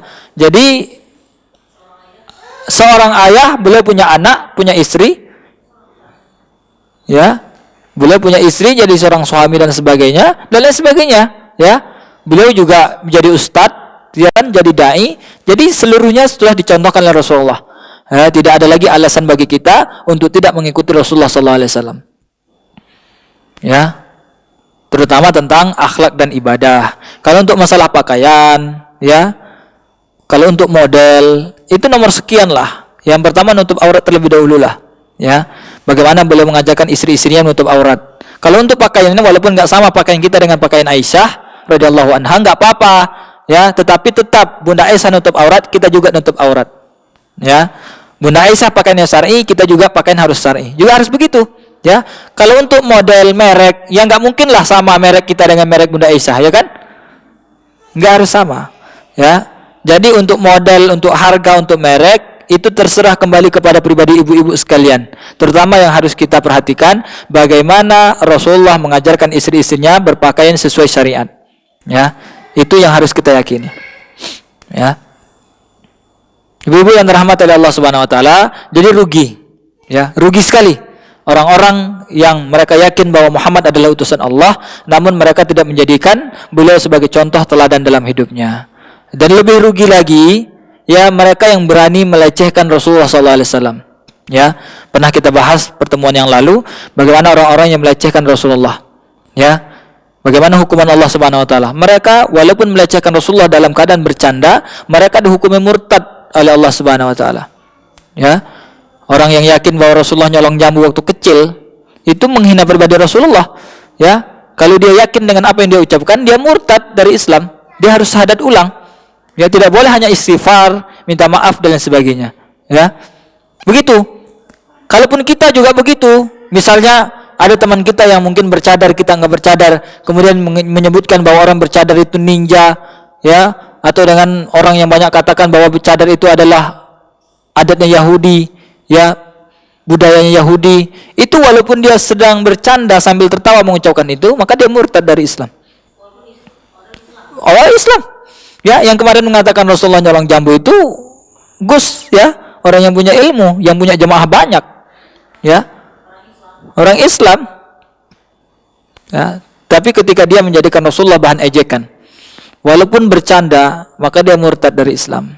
Ya, walaupun kita mungkin pengajian, ya, membenci yang namanya syariat poligami, tidak ada yang namanya poligami dalam Islam, yakin mengatakan itu, maka dia murtad dari Islam. Ya, dia mencela salah satu syariat Islam, dia murtad dari Islam. Ya, begitu. Jadi jangan sembarang, sembrono, apalagi berbicara tentang Rasulullah SAW ataupun secara umum berbicara tentang agama. Ya, ibu-ibu yang dirahmati oleh Allah Subhanahu Wa Taala, itu yang keempat tadi. Ya, bagaimana seharusnya seorang muslim punya panduan hidup, dia harus mengikuti panduan hidup tersebut, ya. Kemudian yang selanjutnya yang kelima. Iya, yang kelima, Bu. Iya ya. Nah, alhamdulillah masih iya. Kalau misalnya bilang terserah tadi saya tutup langsung, ya kan? Yang kelima, kata Abu Ishaq Ibrahim bin Adham ketika beliau mengatakan bahwa penyebab hati kita dimatikan oleh Allah, beliau mengatakan yang kelima, kalian ingin masuk surga namun tidak mau beramal. Ingin masuk surga namun tidak mau beribadah. Ya. Cita-cita, ketika ditanya apa cita-cita mau masuk surga, tapi sholat malas, ya kan? Puasa malas-malasan, ya. Dosa yang lain malah banyak yang dikerjakan. Nah, ini orang-orang yang punya cita-cita tapi nggak mau sekolah, ya. Cita-cita jadi gubernur, jadi presiden, tapi tamat SD udah jadi kuli, ya kan? Nah, ini nggak mungkin. Begitu juga dengan kita yang cita-cita masuk surga, ya kerjakanlah amalan-amalan yang memasukkan ke dalam surga. Ya. Yang belum ikut pengajian yang kemarin, nah, masih bisa dilihat di YouTube Al-Hujjah channel, ya. Tentang amalan-amalan yang memasukkan ke dalam surga. Jadi kalau kita punya cita-cita masuk surga, ya kerjakan amalan-amalan itu. Karena dengan amalan-amalan itu salah satu penyebab kita masuk surga, ya. Karena dengan amal juga kita bisa masuk surga. Ya, sebagaimana sebuah sabda Rasulullah, beliau mengatakan, "Al-hajjul mabrur laisa lahul jaza illal jannah." Sesungguhnya seorang yang melakukan haji yang mabrur, maka tidak ada balasan kecuali surga. Nah, ini salah satu dalil bahwa amal ibadah kita juga bisa memasukkan kita ke dalam surga Allah Subhanahu wa taala. Ya. Tapi tentu yang paling tinggi yang memasukkan kita ke dalam surga Allah adalah ridho Allah Subhanahu wa taala. Ya. Ibu-ibu yang dirahmati oleh Allah Subhanahu wa taala, karena pembahasan ini sudah pernah kita bahas yang kelima, kita langsung yang keenam. Ya. Yang keenam apa? Kebalikannya. Kalian benci untuk masuk ke dalam neraka, namun kalian malah hobi bermaksiat. Ya. Tidak mau masuk neraka tapi hobi bermaksiat. Ini yang keenam, kebalikan daripada yang kelima tadi. Kalau kita ambil contoh yang mudah mungkin begini, Bu, ya. Tidak mau dipecat, ya, tapi kerja terlambat terus. Kerja nggak ada yang benar, ya. Malah duit bosnya yang dicuri, ya kan? Ini orang-orang yang tidak mau dipecat, tetapi dia melakukan perbuatan-perbuatan yang harus dipecat. Ya, begitu juga dengan orang-orang yang takut masuk neraka, tetapi mereka masih hobi bermaksiat. Ya, ketika dengar nama neraka, pingsan gitu saking takutnya. Tetapi sholat nggak mau. Ya, riba masih jalan, ghibah orang masih jalan. Ya, pakaian belum syar'i, masih menggibah, masih menzalimi orang, masih durhaka kepada orang tua, masih belum mendidik anak. Ini orang-orang yang takut neraka, tetapi mereka melakukan amalan-amalan ahli neraka, dan itu mereka hobi mengerjakannya, ya, hobi mengerjakannya. Nah, ini yang keenam ini juga sesuatu yang mustahil, ya, sesuatu yang menyebabkan hati kita dimatikan oleh Allah Subhanahu wa taala. Sudah 1,5 jam lebih, Bu, ya. Sudah, Bu, ya. Dipercepat, ya. Takutnya malah lama, ya. Ya, bolehlah. Yang ketujuh, ya. Yang ketujuh, Abu Ishaq Ibrahim bin Adham mengatakan bahwa penyebab hati kita dimatikan oleh Allah yang ketujuh, kalian yakin bahwa ajal pasti datang, namun tidak mempersiapkan bekal setelahnya. Ya. Tadi dalam hadis yang panjang tadi tentang penciptaan manusia, ajal kita telah ditetapkan oleh Allah. Dan kita harus yakin, kapanpun bisa Allah matikan kita. Ya, dimanapun Allah bisa mematikan kita, bagaimanapun keadaannya. Ya, kata Allah Subhanahu wa taala, likulli ummatin ajal, idza jaa ajaluhum fala yastakhiruna sa'ata wa la yastaqdimun. Sesungguhnya setiap makhluk yang bernyawa, mereka punya ajal masing-masing. Apabila ajal telah datang kepada mereka, fala yastakhiruna sa'atan wa la yastaqdimun. Tidak bisa dimajukan sedetik pun dan tidak bisa dimundurkan sedetik pun. Ya, kalau saat itu ajalnya tiba, ya tiba, tidak bisa dimajukan dan tidak bisa ditunda sedetik pun. Ya. Jadi jangan disalahkan ketika dia biasa di Lampung kemudian tiba-tiba datang ke Jakarta sehari, kemudian dia meninggal di pesawat. Kemudian dengan menyalahkan gara-gara kamu ke Jakarta nih. Coba kalau nggak ke Jakarta, kamu nggak mati. Nggak bisa begitu. Memang ajalnya di pesawat. Pernah kemarin dengar pesawat yang jatuh? Ya, pernah Bu ya? Yang Lion Air jatuh. Itu salah satu penumpang di situ orang Lampung. Kemudian nonton bola ke Gelora Bung Karno. Besok paginya berangkat balik, meninggal. Ya, hanya nonton bola saja. Nonton pertandingan timnas Indonesia lawan Jepang kalau nggak salah. Ya, hanya sehari, balik besok meninggal di pesawat. Itu jangan disalahkan gara-gara dia ke Jakarta, jangan salahkan gara-gara dia nonton, bukan ajalnya di situ. Ya, nggak bisa kita salahkan takdir. Ya, kita harus yakin bahwa mati tersebut pasti akan datang. Namun yang kita cemaskan, yang harusnya kita cemaskan bukan kapan kita dimatikan oleh Allah. Yang kita takutkan bukan di mana kita dimatikan oleh Allah. Yang seharusnya kita takutkan, yang seharusnya kita khawatirkan adalah apa bekal kita setelah kematian tersebut. Itu yang harus kita takutkan. Ya. Yang namanya tempat dan keadaan tidak ada seorang pun yang tahu. Tapi bekal bisa kita persiapkan dari sekarang. Ya, jangan sampai kita pulang kampung nekat. Ya, nggak punya bekal apa-apa, ATM kosong, tiba-tiba pulang ke Surabaya. Ya, tiket belum beli, ya tiba-tiba ke Soekarno Hatta, gitu ya. Pokoknya nggak bawa modal apapun, cuman pakaian begitu saja, tiba-tiba ingin balik ke Surabaya. Ya, nyampe-nya belum jelas, sengsaranya udah pasti. Ya, begitu juga dengan orang yang mereka belum pernah sholat, tiba-tiba mati. Ya. Ini bukan berani menurut saya, tapi nekat. Ya, kalau ada teman di bonek enak. Ya, misalnya punya anak yang soleh, penghafal Al-Quran, itu bisa sedikit membantulah. Ya, tetapi kalau modal nggak ada apapun, sholat belum pernah, puasa belum pernah, tiba-tiba mati. Ya, itu luar biasa. Ya, bukan berani tapi nekat Bu. Ya, sampai surga belum pasti. Ya, masuk neraka sudah jelas, ya, orang-orang yang pulang nekat. Jadi selagi Allah masih berikan umur kepada kita, selagi masih saya lihat sehat, selagi saya lihat umur masih di bawah 60, ya kecuali yang di atas, kecuali ada yang di atas 60, itu masih ada mudah-mudahan kesempatan bagi kita untuk mempersiapkan bekal tersebut. Ya. Sebelum dia datang tiba-tiba, misalnya Ibu Pulanah, ya, tinggal di Kebayoran Baru. Wafatnya ditetapkan oleh Allah tanggal berapa sekarang? Tanggal 5 Maret pada asar.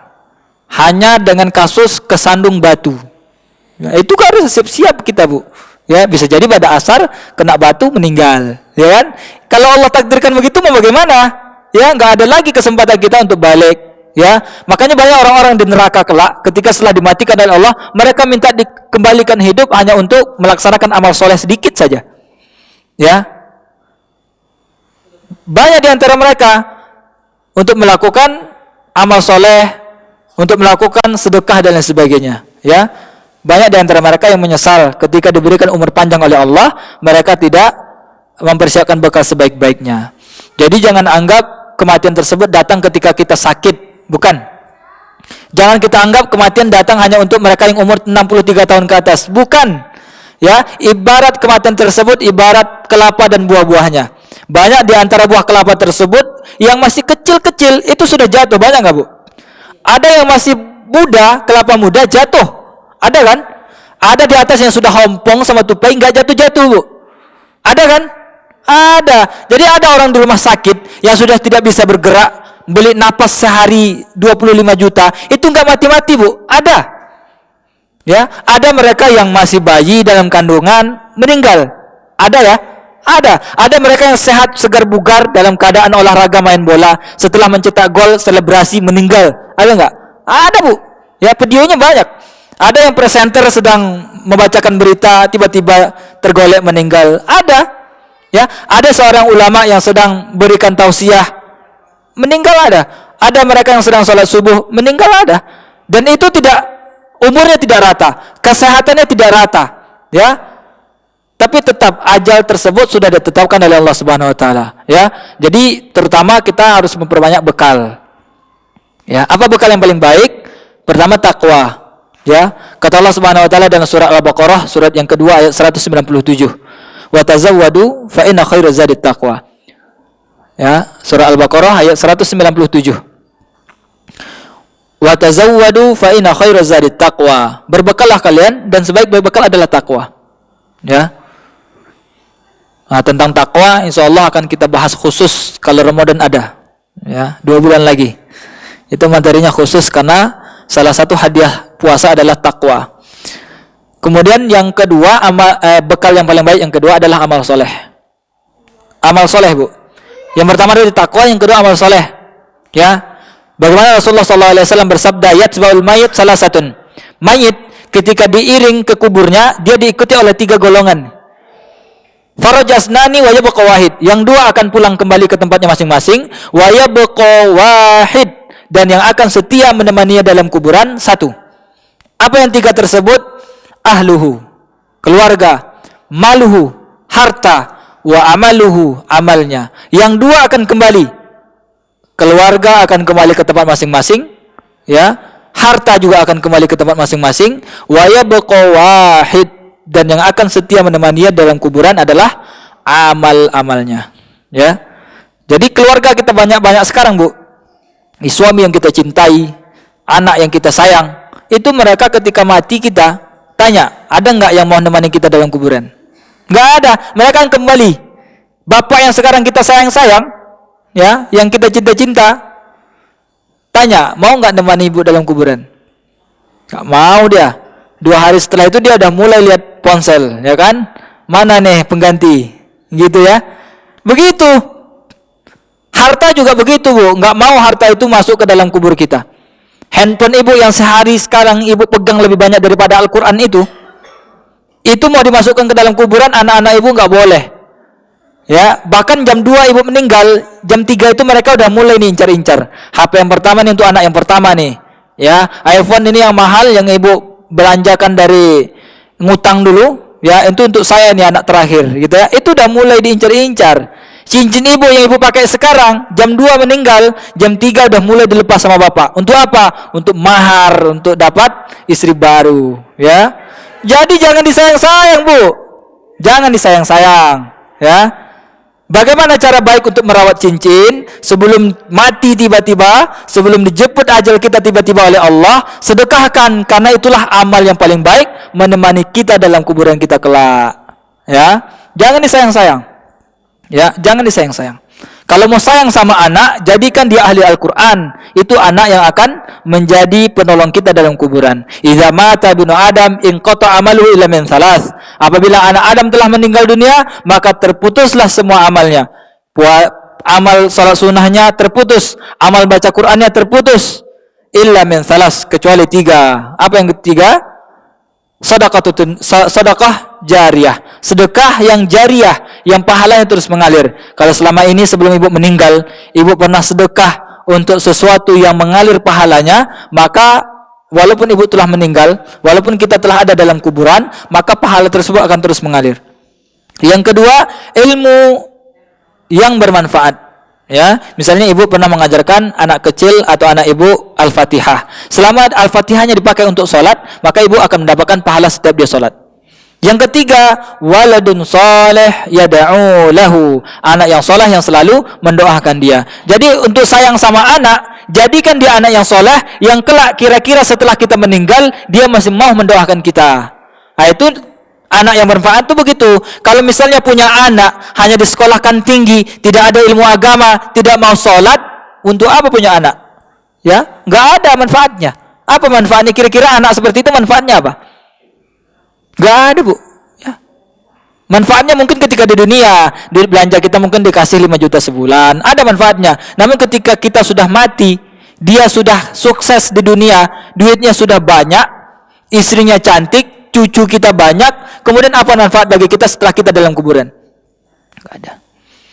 Ya, bahkan dalam sebuah hadis, ya, wallahu alam kebenarannya bagaimana. Tetapi almarhum Zainuddin MZ itu sering membawakan hadis ini. Walaupun hadisnya mungkin dhaif, tetapi maknanya bagus, ya. Kelak ketika dihisab, ada seorang bapak-bapak dihisab oleh Allah. Ini orang tua rajin, ya, rajin sholat, nggak pernah tinggal, sholat sunnahnya dilaksanakan terus, sama anak yatim luar biasa baiknya, baca Quran hobi, majelis taklim tidak pernah ketinggalan. Ya, ketika dia dihisab, dia divonis masuk ke dalam surga. Bapak masuk ke dalam surga, ya. Kemudian setelah itu anaknya yang dihisab. Ya, anak ini nggak tahu apa-apa. Ditanya Allah dia nggak tahu, ditanya Nabi dia nggak tahu. Ya, ketika ditanya sholat dia nggak pernah sholat, nggak pernah puasa. Hari-harinya hanya berjudi, berzina dan sebagainya. Kemudian sang anak divonis masuk neraka. Ketika dia diperintahkan masuk neraka, dia protes. Ya, saya protes. Benar, saya nggak tahu siapa Tuhan saya nggak tahu siapa Nabi saya nggak pernah sholat, nggak pernah zakat, nggak pernah puasa, yang sehari-hari saya kerjakan hanya minum-minum, hanya berzina dan sebagainya. Namun semua itu saya lakukan, bukan saya tidak mau, tetapi orang tua saya yang tidak pernah memberitahu saya tentang hal tersebut. Kemudian bapaknya tadi yang sudah hampir masuk ke dalam surga, dipanggil kembali. Benar ini anak bapak, benar pak? Ya, benar ketika bapak rajin sholat, rajin ngaji anak bapak diamkan saja. Iya.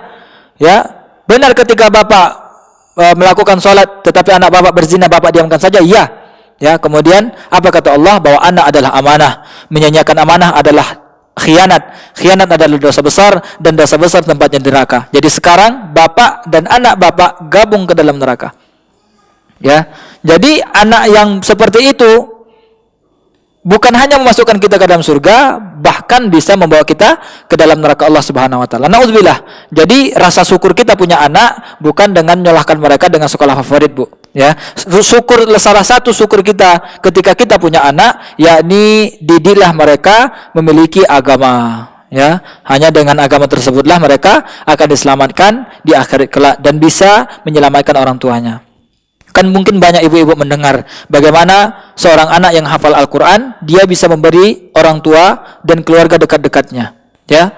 Dan kelak ketika manusia dikumpulkan oleh Allah, ada di antara mereka yang dipasangkan mahkota dari surga. Kemudian orang tua tersebut bertanya, "Ya Allah, ini mahkota dari mana?" Kemudian Allah menjawab bahwa mahkota tersebut diberikan atas hadiah anakmu yang hafal Al-Quran.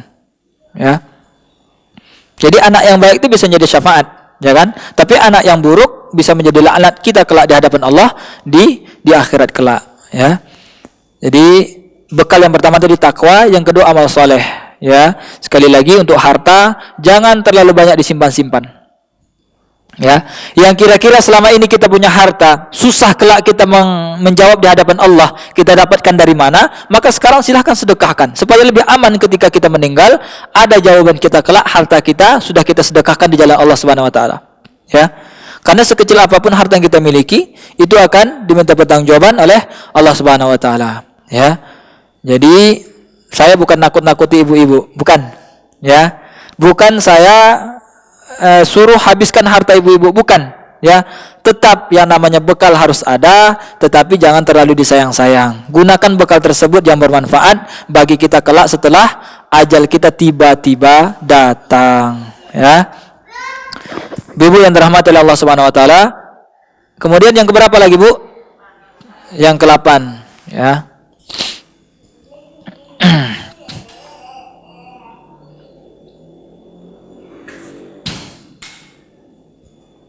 Yang ke-8 kata Abu Ishaq Ibrahim bin Adham,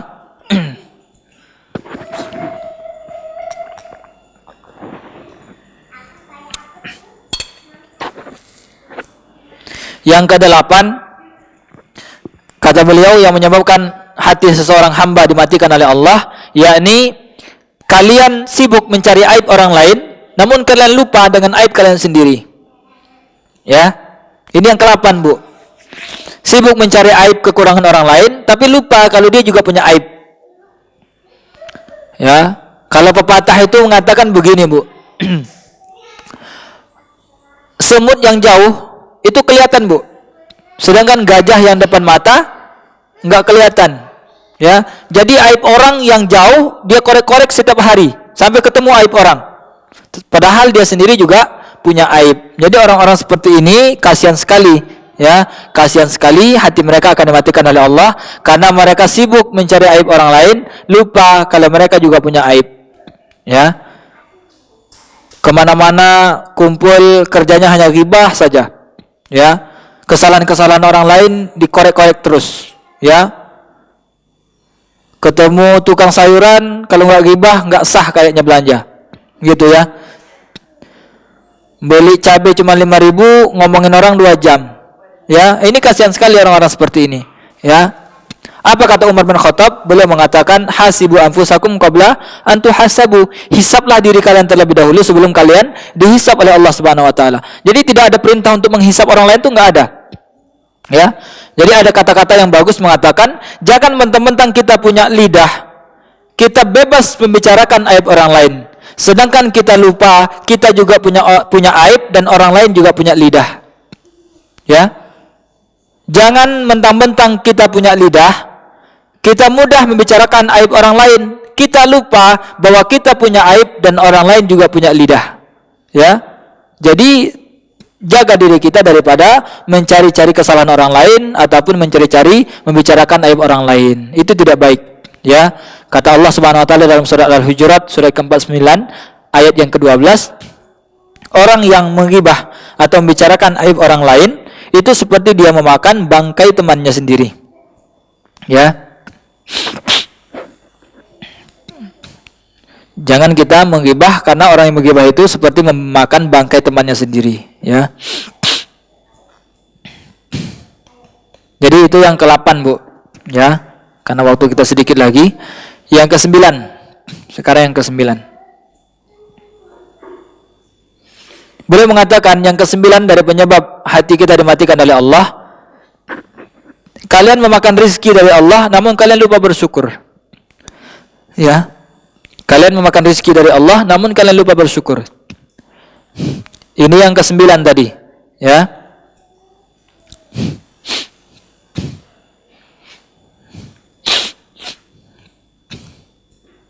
Yang harus kita yakini bahwa setiap apapun yang kita miliki, ya, setiap apapun yang kita miliki itu semuanya dari Allah, Bu. Ya, dari Allah semuanya. Mata kita masih bisa berkedip, ya kan? Jantung kita masih berdetak, ya kan? Nafas kita masih bisa keluar masuk, yang masih bisa bernafas, itu seluruhnya dari Allah Subhanahu wa taala. Itu rezeki yang tidak bisa kita bayar, ya. Luar biasa rezeki tersebut dari Allah Subhanahu wa taala. Coba dalam 5 menit saja mata ibu enggak bisa berkedip itu bagaimana, Bu? 5 menit enggak berkedip itu bagaimana? Ya. Atau 2 menit enggak bisa bernafas itu bagaimana? Ya. Misalnya tiba-tiba Allah cabut nikmat bernafas 2 menit. Ya. Atau tiba-tiba nikmat berkedipnya tiba-tiba diam sama 5 menit. Ya. Atau tiba-tiba jarinya nggak bisa bergerak lagi. Ya.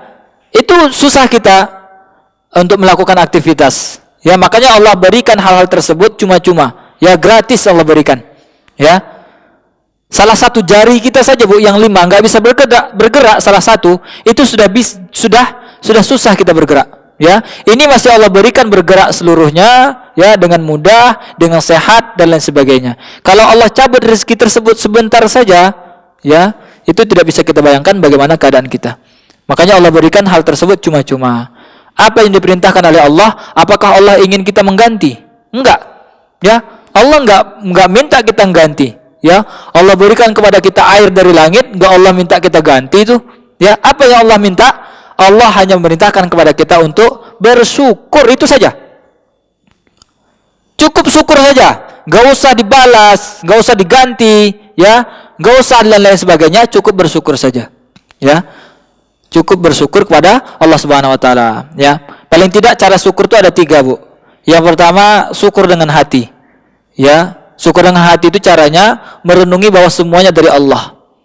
Ya, tidak ada kekuatan kita sama sekali untuk mendapatkan hal-hal tersebut kecuali dari Allah semata.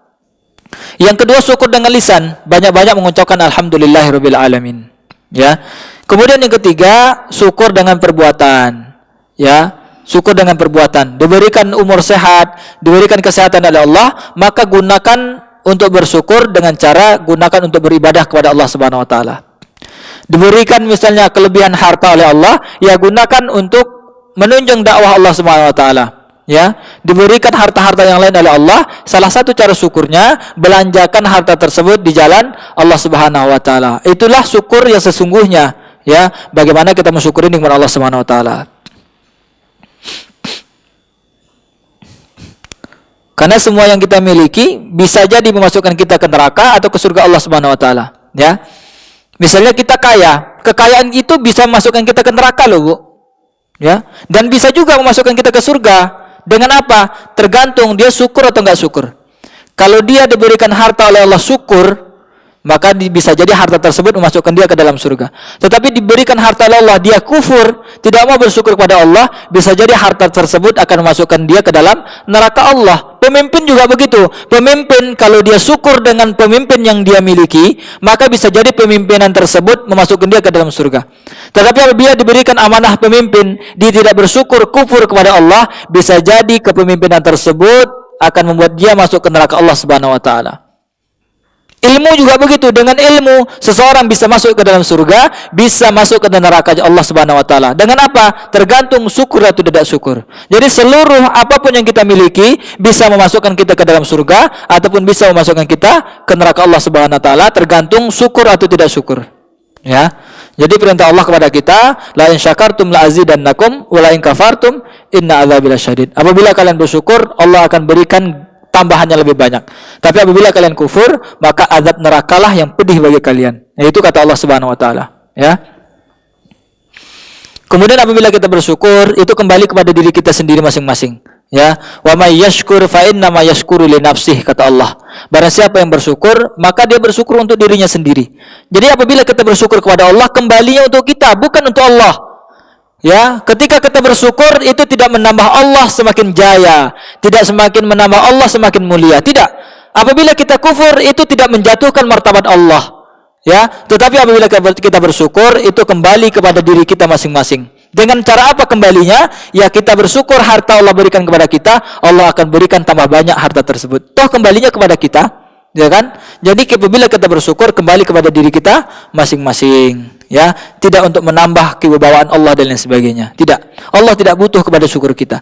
Cuman Allah perintahkan kepada kita untuk selalu bersyukur atas apa yang kita miliki. Ya, itu yang nomor berapa, Bu? Oh, nomor 9 ya, udah detik-detik terakhir. Ya, alhamdulillah. Ya. Kemudian yang nomor 10 yang terakhir, ya, yang menyebabkan hati kita dimatikan oleh Allah, kata Abu Ishaq Ibrahim Ad-Adham, beliau mengatakan, kalian sering mengubur mayat saudara kalian, tetapi tidak mengambil ibrah dari apa yang kalian lakukan tersebut. Ya, sering mengubur mayat saudara kalian, namun tidak mengambil pelajaran.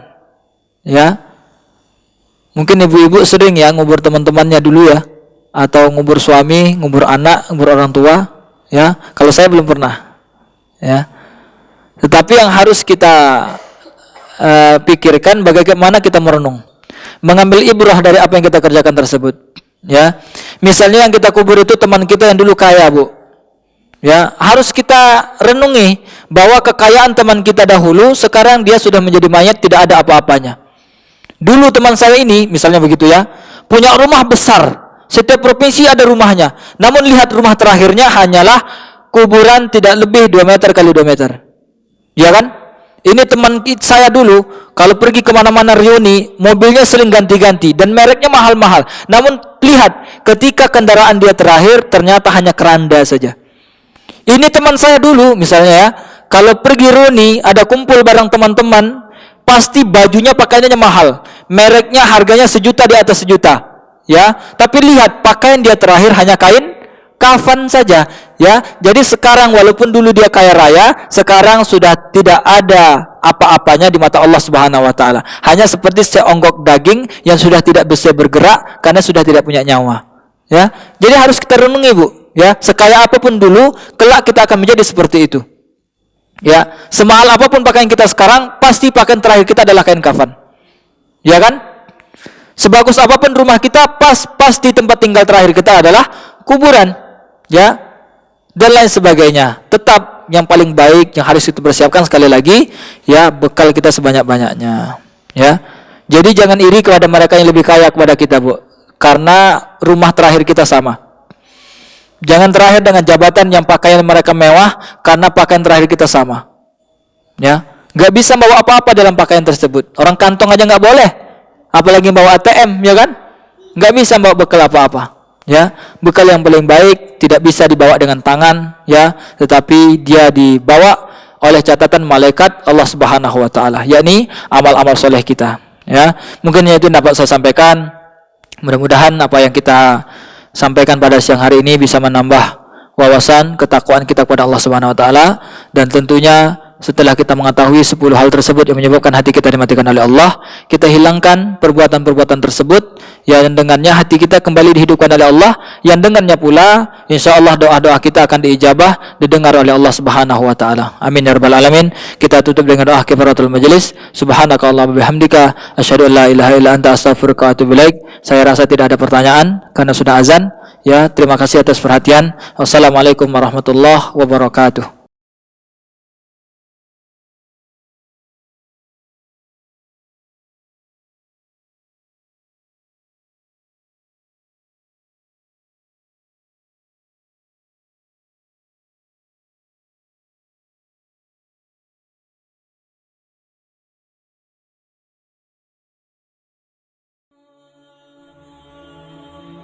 Bantu yuk operasional Rumah Dakwah Al-Hujah dan terselenggaranya kajian serta dakwah Al-Hujah dengan menjadi donatur tetap setiap bulan berinfak Rp30.000. Dengan infaknya setiap bulan Rp30.000, insya Allah akan membantu dakwah Al-Hujah dan jadikan ini amalan yang istiqomah yang dilakukan terus-menerus atau kontinu. Allah mencintai amalan yang istiqomah walaupun sedikit. Terus istiqomah setiap bulan, jangan berhenti, karena Allah mencintai hambanya yang istiqomah, dan insya Allah ini akan menjadi amal soleh jariah dengan menyebarnya ilmu yang bermanfaat. Yuk salurkan amalan istiqomahnya setiap tanggal 3 setiap bulannya melalui Bank Sentral Asia dengan nomor rekening 27660155554 atas nama Dedi Harveni, dan Mandiri Syariah dengan nomor rekening 71022862999 atas nama Dedi Harveni.